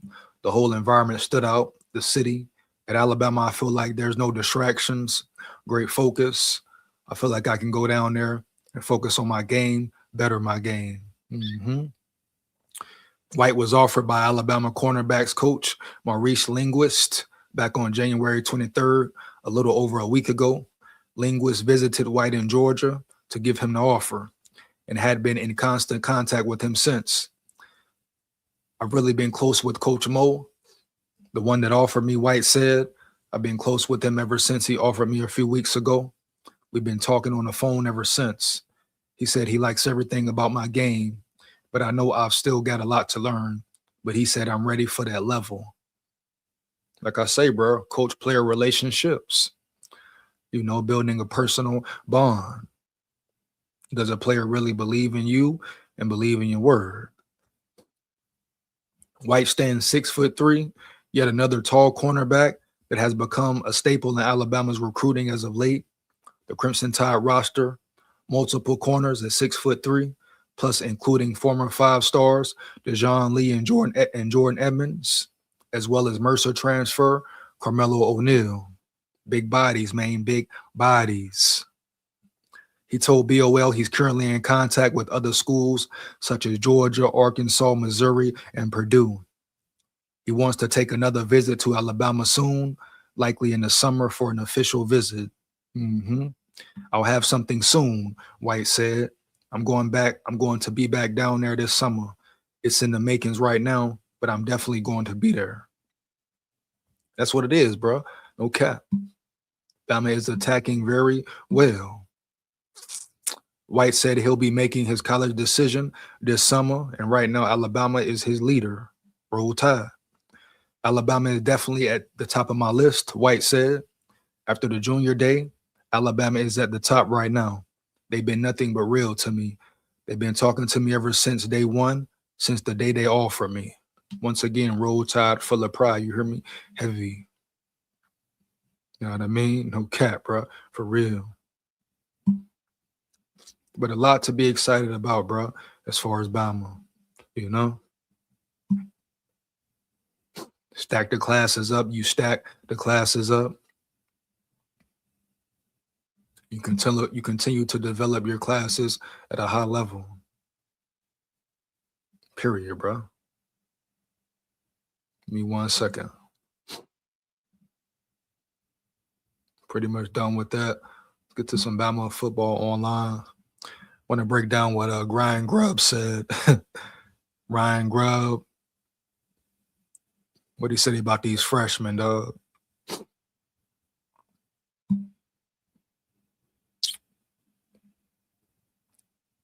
I'm sure everybody pretty much knows about Sedarian Morgan and Xavier Crowell.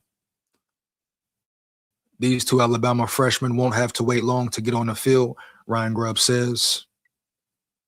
Alabama signed 2 of the 2 offensive playmakers in the 26 recruiting class, with running back Xavier Crowell and wide receiver Sedarian Morgan committing to the Crimson Tide. Offensive coordinator Ryan Grubb believes both can make an impact as true freshmen. 1 second to bring this up right here. But definitely pay attention to Crowell and Morgan, homie. Heavy. Pay attention to both of these guys for real, you hear me? No cap. Definitely potential names you will hear playing right away. Wow, Grubb told Waka Action 8 News at the ALFCA convention last week. They're already here on campus back in Tuscaloosa, but really, there's a lot of physical characteristics that both of them have. They're outstanding players, but the maturity and the mindset that those 2 guys have already at this point in their career has been really impressive. So they're all ready to take that next step and reach that next level. So I'm excited to see what they can do this year. They're not going to have to wait long to get on the field. And, you know, you got Ryan Grubb, that's your OC, man, your offensive coordinator, basically stamping them and saying, hey, these boys here, ready. They're ready to play. Let's get it. Crowell is Alabama's highest-rated high school signee, finishing the cycle as the top player in the Yellowhammer State and the nation's number 2 running back. Meanwhile, Morgan is the number 3 player from Alabama and the 5th best wide receiver per the Rivals industry rankings. Both chose to stay in their home state, which is a huge deal for Grubb and the Crimson Tide. Heavy, man. Roll Tide, homie. Yeah. It's the lifeblood of the program. It starts here. It starts in Alabama, Grubb said. You look at a couple of the guys we brought in this year with EJ and Sedarian, and that's what Alabama's been built on for a long time. Hell yeah. Roll Tide, man. Both incoming freshmen will have opportunities to see the field this fall as their position groups were impacted by graduation and the transfer portal.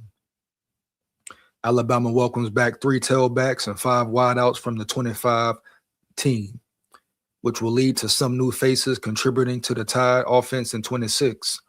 Morgan already seen college practice reps as a December enrollee. So they've already been prepping, what's the name, Morgan, for this opportunity, for this chance. And like Grubb said, mental maturity, physical maturity, just all the attributes you need to play right away. I did get a chance to see him a little bit more just because he was practicing with us before we went on our bowl games, on our playoff games. And so really impressed with him. The board told WSFA 12 News, moves extremely well, very fluid, big hands, catches the ball, very strong at the point of attack with the ball. Very important, right, for a receiver. I know a lot of guys, players included, were impressed with what they saw just in a couple of practices that he was with us. Like I told you, homie, pay attention to Cedarian Morgan. I repeat, bruh, Cedarian Morgan. A real live wire. And you know, coaches ain't just gonna come out right, boom, and exaggerate. You know what I'm saying, dog? Say, oh yeah, man.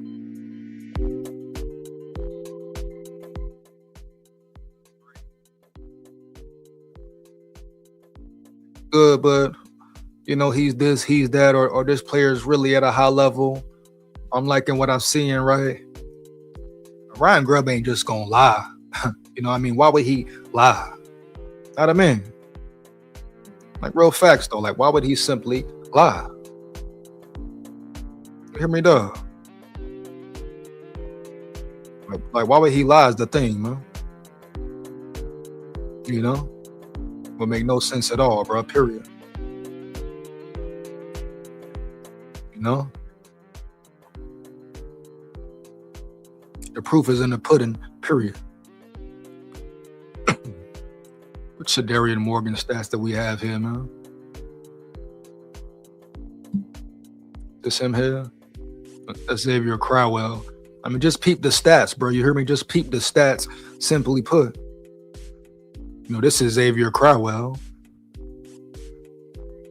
You know, I mean, just look at his numbers, all of his seasons, bro. What does it show you? Consistency. You hear me, homie? Heavy. Consistency, a true baller, right? A true dog. I mean, in 2025, he was a junior. You know. 2,632 yards, bro. 12.6 yards average a carry. Is this like 35 touchdowns? Crazy, man. Yeah. This dude been putting work in since the beginning. Heavy. He accumulated 6,329 rushing yards and 91 rushing touchdowns on 543 carries. And you think he gonna come in here and play around? Huh? Think he gonna come in here and play around? You know? He ain't no jive turkey, man. He definitely not a jive turkey. You heard me. I mean, man, dog, 6,329? He putting up them damn numbers. Real numbers, man. No cap, man. Yeah. Put some respect on his name.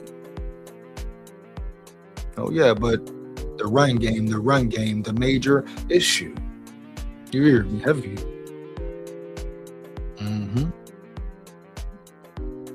I mean, talk about physical maturity, though.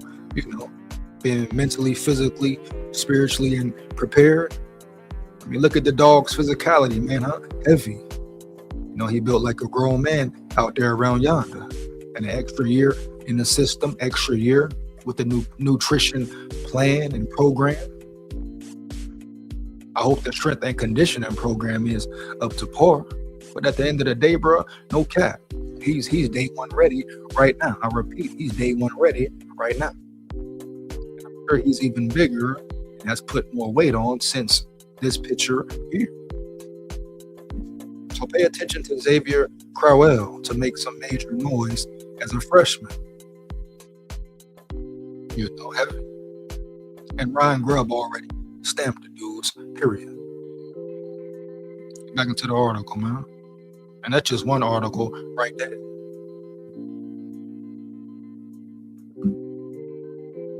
So be very excited about the direction Alabama is going in. You hear me, dog? Heavy. I'm going to get into this Ryan Grubb article. You know, then I'm going to break down the quarterback position. Austin Mack and Keelan Russell. You know, that's going to be a real important battle, bro. I think Adam Spring Ball, when Spring Brown, right? That's the biggest battle people want to see, huh? Keelan Russell versus Austin Mack. You know, may the best man win. They both have, their game is totally different, right? We're going to see at the end of the day who stands out, who makes the real separation for the equation. Man. Yeah. And once again, the K-Dog, the war, whoever, bro, boom. Don't get caught up in the whole senior, freshman, junior, sophomore, whatever. Put the best man on the field, right? Right. That's the bottom line, bro. Point blank, period. I repeat, point blank, period, man. Yeah, bitch, yeah. Man. Alabama offensive coordinator Ryan Grubb agrees with Crimson Tide fans. So that's a plus there. He's listening, understanding. He knows what's going on. He wants to see his offense be able to run the football better than it did in 25. His first year of calling the plays. Well, I hope Ryan Grubb understands as well. He plays a major role in how this offense runs, how this offense is being ran.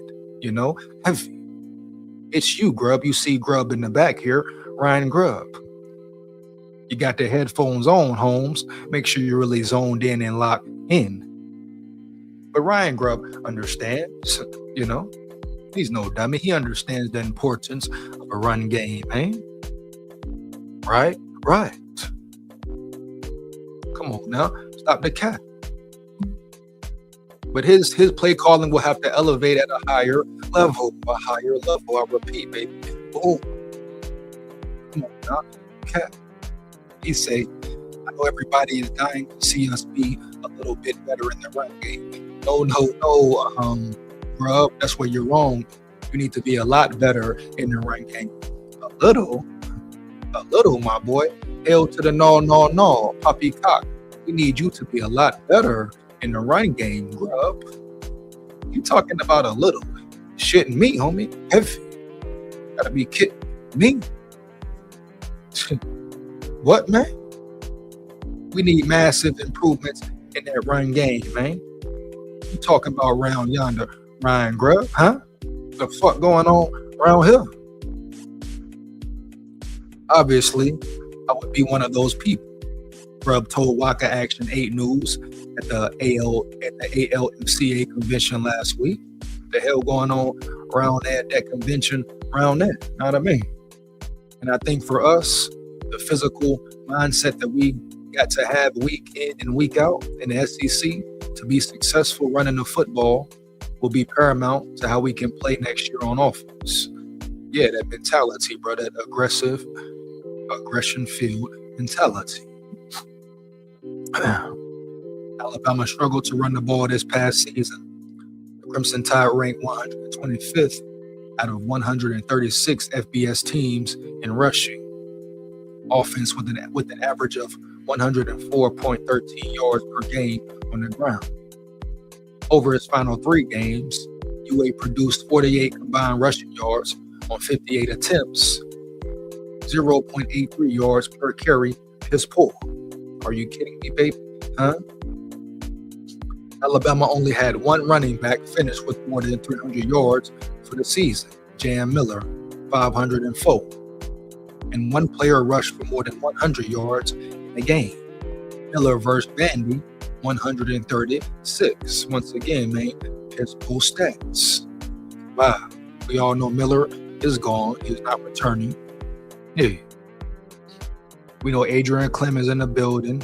He got rid of Coach Cap, rightfully so. You know, K-Dog finally stepped up, put his foot down. And like Ryan Grubb said, it always comes down to execution, period. And so you look and you think physicality and toughness, but really moving people, it's everyone being in sync. Chemistry, cohesion, bro, heavy on top of moving bodies, period. What I always say, right, bro? Boom, it's not rocket science, it is football. Not rocket science, baby, it is pure football, you know? It's everyone working together, and that's the offensive line, but it's also the quarterback and pass pro, understanding where your man's side is, facts, where your zone side is, where your unblocked defenders are at. Sometimes things Ty Simpson didn't do or wasn't good at doing, period. That's not sugar-coated or cap. It was times Ty Simpson had really good protection and he missed a throw or he missed a read, all of the above. It doesn't matter. It happened, homie. Yeah. In the run game, you're running back, reading the blocks of the guys in front of you. So again, that's repetition. That's guys being in tune to each other. So it's not just always that position. It's everyone working together that we got to improve. Big fact, shout out Ryan Grubb, homie. Yeah. But everyone gets it. Everyone understands, man. Yeah. You know, period. That boy Trey, man. That boy Trey wildin', homie. Yeah. He say Ryan Grubb is my best friend. Come on now, Dre, man. That boy funny, man.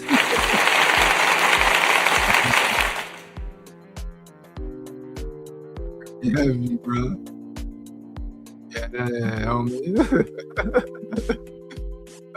Man. Yes, Sporting Senior, share which Alabama players to watch. I want to do this one first. Yeah. Got some brand new news. So I guess Tim Keenan spoke on Alabama's defense, right? Right. Here we go. It's pretty much them leaving, not returning. So tight end Josh Cuevas and defensive tackle Tim Keenan were both confident in the groups they led this past year and the players who returned to Tuscaloosa for year 3 under Kalen DeBoer. Keenan on Alabama's defense, second-year D lineman. I'm assuming that is London Simmons, you hear me? Heavy. Keep your eye out for London Simmons this year, man. No cap, yeah. Which players have Keenan excited to watch in 26? Buckle up. It's a lengthy list. He says, definitely Jeremiah Beeman, Keenan said. D-line wise, Isaiah Faga, London Simmons, shout out them boys. Cavante Henry, Yanze Pierre, we know who Yanze Pierre is and will be. Back in, Xavier Brown, John Lee, Red Morgan, Keon Sabb, Bray Hubbards, still there and stuff like that. QB Reese and all those good backers and everything. Yeah, man, shout out Tim Keenan, man. Oh yeah, homie, go Tide for the pride. But Keenan pretty much knows the talent Alabama has in the room. He also said, man, a lot of people probably are going to count them out and already put them against, hold on, what he said? A lot of people probably are going to count them out and already put the count against them. And they ain't even seen them play or practice yet, Keenan said. So I still got faith in my guys and I'm riding with them and I'm picking them over anybody. Yeah, man, roll Tide, man. Shout out Tim Keenan. I repeat, shout out Tim Keenan, man. Roll Tide, man. For real. Hell yeah, bro. Just for him to keep excelling, Keenan said of Simmons, he had a great year for him to keep his head down, keep doing what he was doing as far as working and making sure he's staying healthy. The sky's the limit for him. Shout out London Simmons too, bro. Like I say, London Simmons, I expect a lot from him for real. No cap. We got here Cuevas. Cuevas said this about the tight end room coming back to Bama. I think they have so much potential, Quaver said. I tried my best to leave Alabama better than I found it. Shout out, kudos to him. And a part of that is my room. So with guys like Jay Lindsey, Caleb Edwards, Marshall Pritchett, guys like that, and some new transfers are getting kind of trial by fire here. Just jumping right into it. But I can't have more trust in them going into next season. Shout out Quavers, bro, for real. I know a lot of people already know about Caleb. He played a lot this past year with a Danny Lewis injury, Quavers said. But I'd say for the most part, a lot of people I think have been overlooking a little bit of Jay Lindsey. He's a great blocker. You know, he wants to be back there. More kind of like that Robbie Oots. Want to really be in that backfield a little bit, but I mean, he's also got great hands. So I think a lot of people have just been overlooking that. There are a lot of slept on talent for Bama, but guess what, bro? Let them keep on sleeping, right? Right. Boom, man. Roll Tide.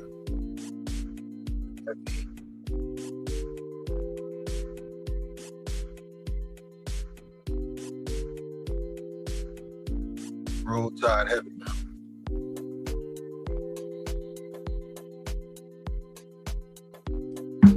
Roll Tide heavy, man. No cap. Let's get it, bro. Early. So yeah, a lot of slept on potential for Bama. Very exciting news once again. And then, you know, it feels good for former players to speak highly about the players, the younger players in the building, right? Boom. I'm sure it gives them more confidence as well. You know? Heavy. Yeah, man. Last little segment, we're going to get into this quarterback room. I'm sure everybody's wondering about, been talking about.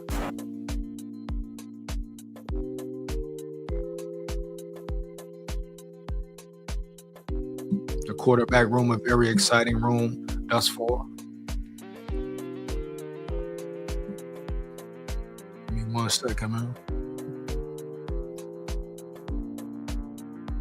I have those up.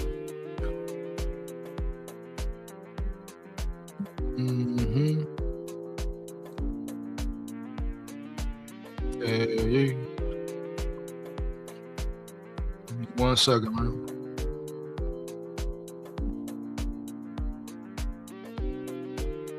Where are they at, my boy? Hear you. Yeah, Austin Mack or Keelan Russell, who would it be? Make sure you fire the chat up, man. Let me know who you feel has the definite edge in that position matchup. Who are you leaning towards in that matchup?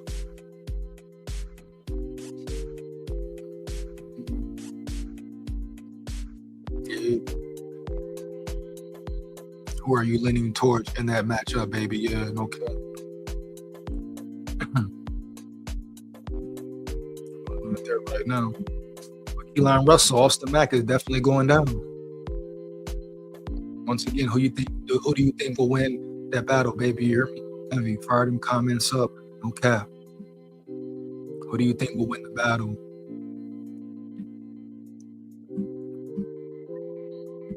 Both of these guys have a lot of talent, though. You know? Definitely.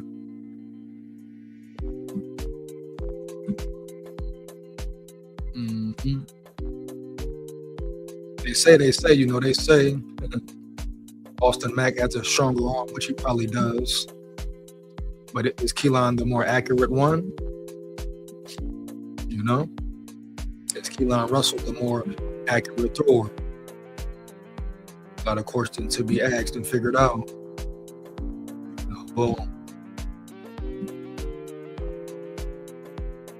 Oh, yeah. But if we're talking levels of competition for Bama, it's a great problem to have. A real competition. 2 players you can lean on, really believe in. Some may say this is the best QB room in the nation, at least according to Ryan Grubb. You know, heavy. Is that facts? Do you really believe that? You know? Do you believe this is the best QB room in the nation? Fire them comments up as well.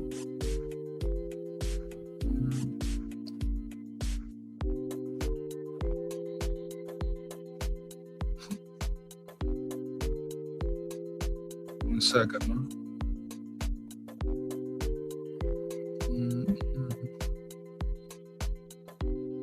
Break it down for a hot minute. Once again, you come in the chat, bro. Make sure you like the chat up heavy. Make sure you like, comment, and subscribe. Support the channel, baby, right? Support the grind. Heavy. Roll Tide. Full of pride, man. I repeat, Roll Tide. Full of pride. Oh, yeah.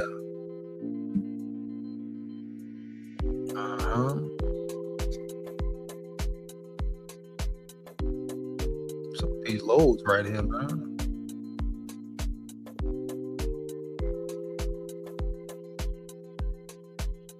Certain down, pick that. Give me a second, man.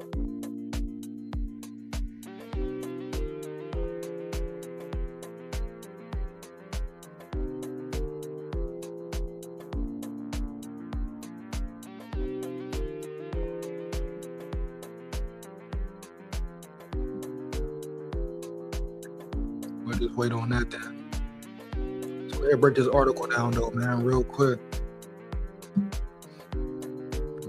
Then we get back into the business. You know? Screen frozen, homie. Gotta refresh it.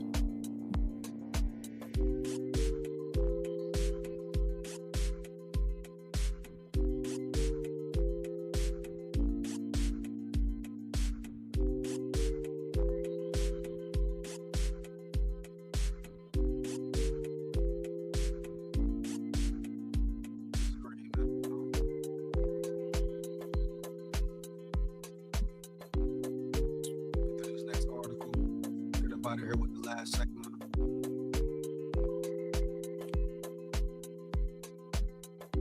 So, 1 second. But it's about a true, real competition, man. That's all you can really ask for. You know, but a real, pure competition.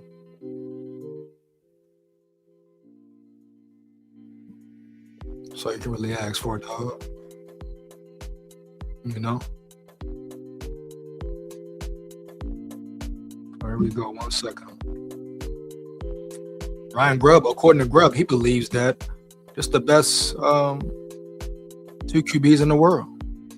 Ryan Grubb, Alabama has 2 of the best quarterbacks in the country on the 26 roster. Heavy. Major statement. A major statement from Ryan Grubb, bro. Early, bro. Roll Tide heavy. Alabama will have a new starting quarterback in 26. But when Ty Simpson announced he was entering the NFL draft, the Crimson Tide didn't use the transfer portal to find a new starter behind center. Alabama likes what it returns at the position, particularly its play caller. Particularly, its play caller. I think a lot of people were waiting to see what we do in the portal. And with Austin Mack and Keelan Russell, we got exactly who we need. Alabama offensive coordinator Ryan Grubb told Action 8 News. They're 2 of the best quarterbacks in the country. Once again, bro, major statement, homie, yeah. We already know about Ty Simpson leaving. Now with redshirt junior Mack was the Tide's first quarterback off the bench this past season. And he threw for 228 yards and 2 touchdowns on 24 of 32 passing, 75% in 4 games. Russell was the first high school quarterback to commit in the DeBoer era, and a former 5-star recruit preserved a year of eligibility by only appearing in 2 games this fall. Thing about Keelan Russell, he gets better with time. Just like his high school career, he was ranked 300 and something amongst quarterbacks in his class. And after he learns the game for 1 more year, boom, he's up to the number 1. So that shows you about his growth and development and his learning ability, right? the ability to learn very fast as well. You know? And as far as competition goes, both of those guys have different games, but are both really good. Really good quarterbacks, man. You know, with a high upside. I say Austin Mack, probably the stronger arm out the two, but Keelan Russell may be more accurate than Mack. Which one is more important right now? Whose overall game is better at the end of the day, right? Right. Yeah. Keelan's special, Grubb said. He's got incredible vision, mindset, and just his intelligence on the field is special. IQ of the game, right? Football knowledge, homie. Yeah. Reading the defense, all that. So I'm sure it will be a real competition, and the best man will win. You know, I feel comfortable in that. It remains to be seen who will win Alabama's quarterback battle. And while DeBoer said it was huge to get both Mack and Russell back for the 2026 campaign, he did not tip his hand when he spoke to reporters in Montgomery last week. It will be a true competition in Tuscaloosa. You always love going into a season where you absolutely know who your quarterback is. But that won't be the case. We'll let these guys battle it out, DeBoer said at the ALFCA convention. Both guys have a year minimum in our system, understand what we're trying to accomplish. We'll tweak what we do around their strengths, make the adjustments this year to what they can do and what our other personnel can do. Great coaching point right there, man. What he said, cater to your player, bro. I repeat, cater to your damn players. Heavy. You know what I mean? Heavy, man.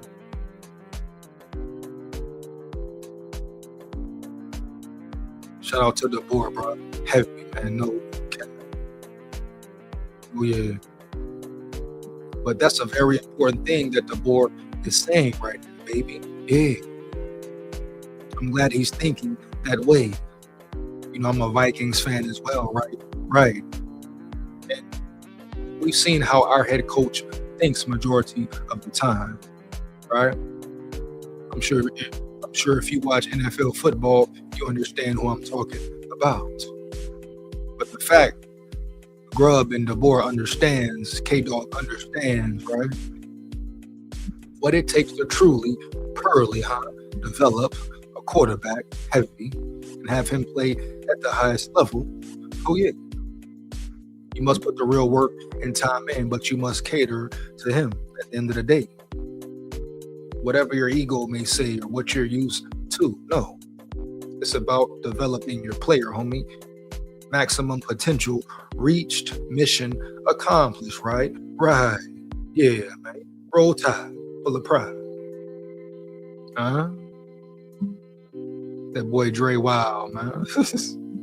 Oh, man. That boy Dre Wild, man. My QB's rated higher than y'all, SKOL. We gonna see, Dre. We gonna see how it come out, Dre. You know. Gonna see how it go down. You hear? Heavy. Oh, yeah. Oh, yeah. But Austin certainly known the system. This is year 4 for him. And Keelan's shown what he can do. Putting his nose in there as a true freshman and really doing a lot of great things as well. So these guys certainly have what it takes. And now it's just a matter of who can do the best job of moving the ball up and down the field for us. It's not rocket science, baby. It's football, right? I repeat it. I say it all the time. It's not rocket science, baby. It's football, right? Boom. So the best man on the field, who can lead this offense in the right direction? Yeah, it's going to be some games. Your quarterback going to have to put the team on his shoulder. Who do you trust more, rely on more to do that? It might even be games where your QB has to take over, homie. Heavy. Make something happen. Who does K-Dog and his staff rely on more, feel comfortable more about doing that? Is it the young boy, Keelan, right? Or the older, little older vet? Someone who's been in the system longer than Keelan has. Austin Mack, bro. Boom. Yeah, we can sit here and compare arm power, arm accuracy, whatever. At the end of the day, who's the best field manager, man? You know, not only that, man, who can make his players better and who handles the pressure, the pressure of being an Alabama quarterback, right? In general, pressure of playing in the SEC, homie, in general, man. You know, yeah, right. In fact, they will face immense pressure sometimes at some point in time in the season, man. Heavy, right? Who can adapt past the adversity the best? That's who your quarterback should be. No ifs, ands, buts about it, homie. You hear me? Heavy, man. Yeah. Shout out Bama Boy in the building. I repeat, shout out Bama Boy in the building, man. Roll Tide, baby. Roll Tide, man. My dog Bama Boy in the building, man. Yeah. Know what I mean?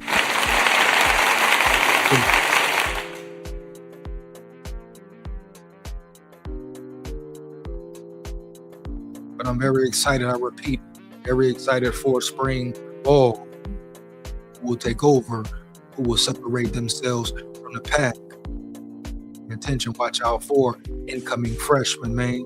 Incoming freshmen are ready to play right now. Yeah. It's about play on the field at the end of the day. Big facts, Dre. Big facts, my dog. Dre, you know what I mean?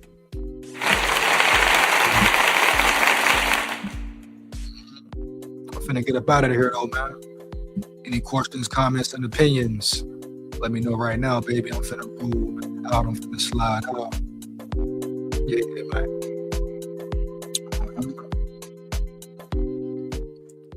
2 hours, 30 minutes in.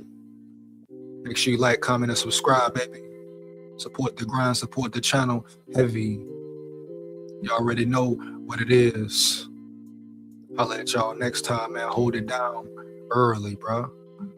Roll Tide. Full of pride, win, lose, and draw. But guess what, huh? We come to win. Heavy. Roll Tide. Believe that. Yeah.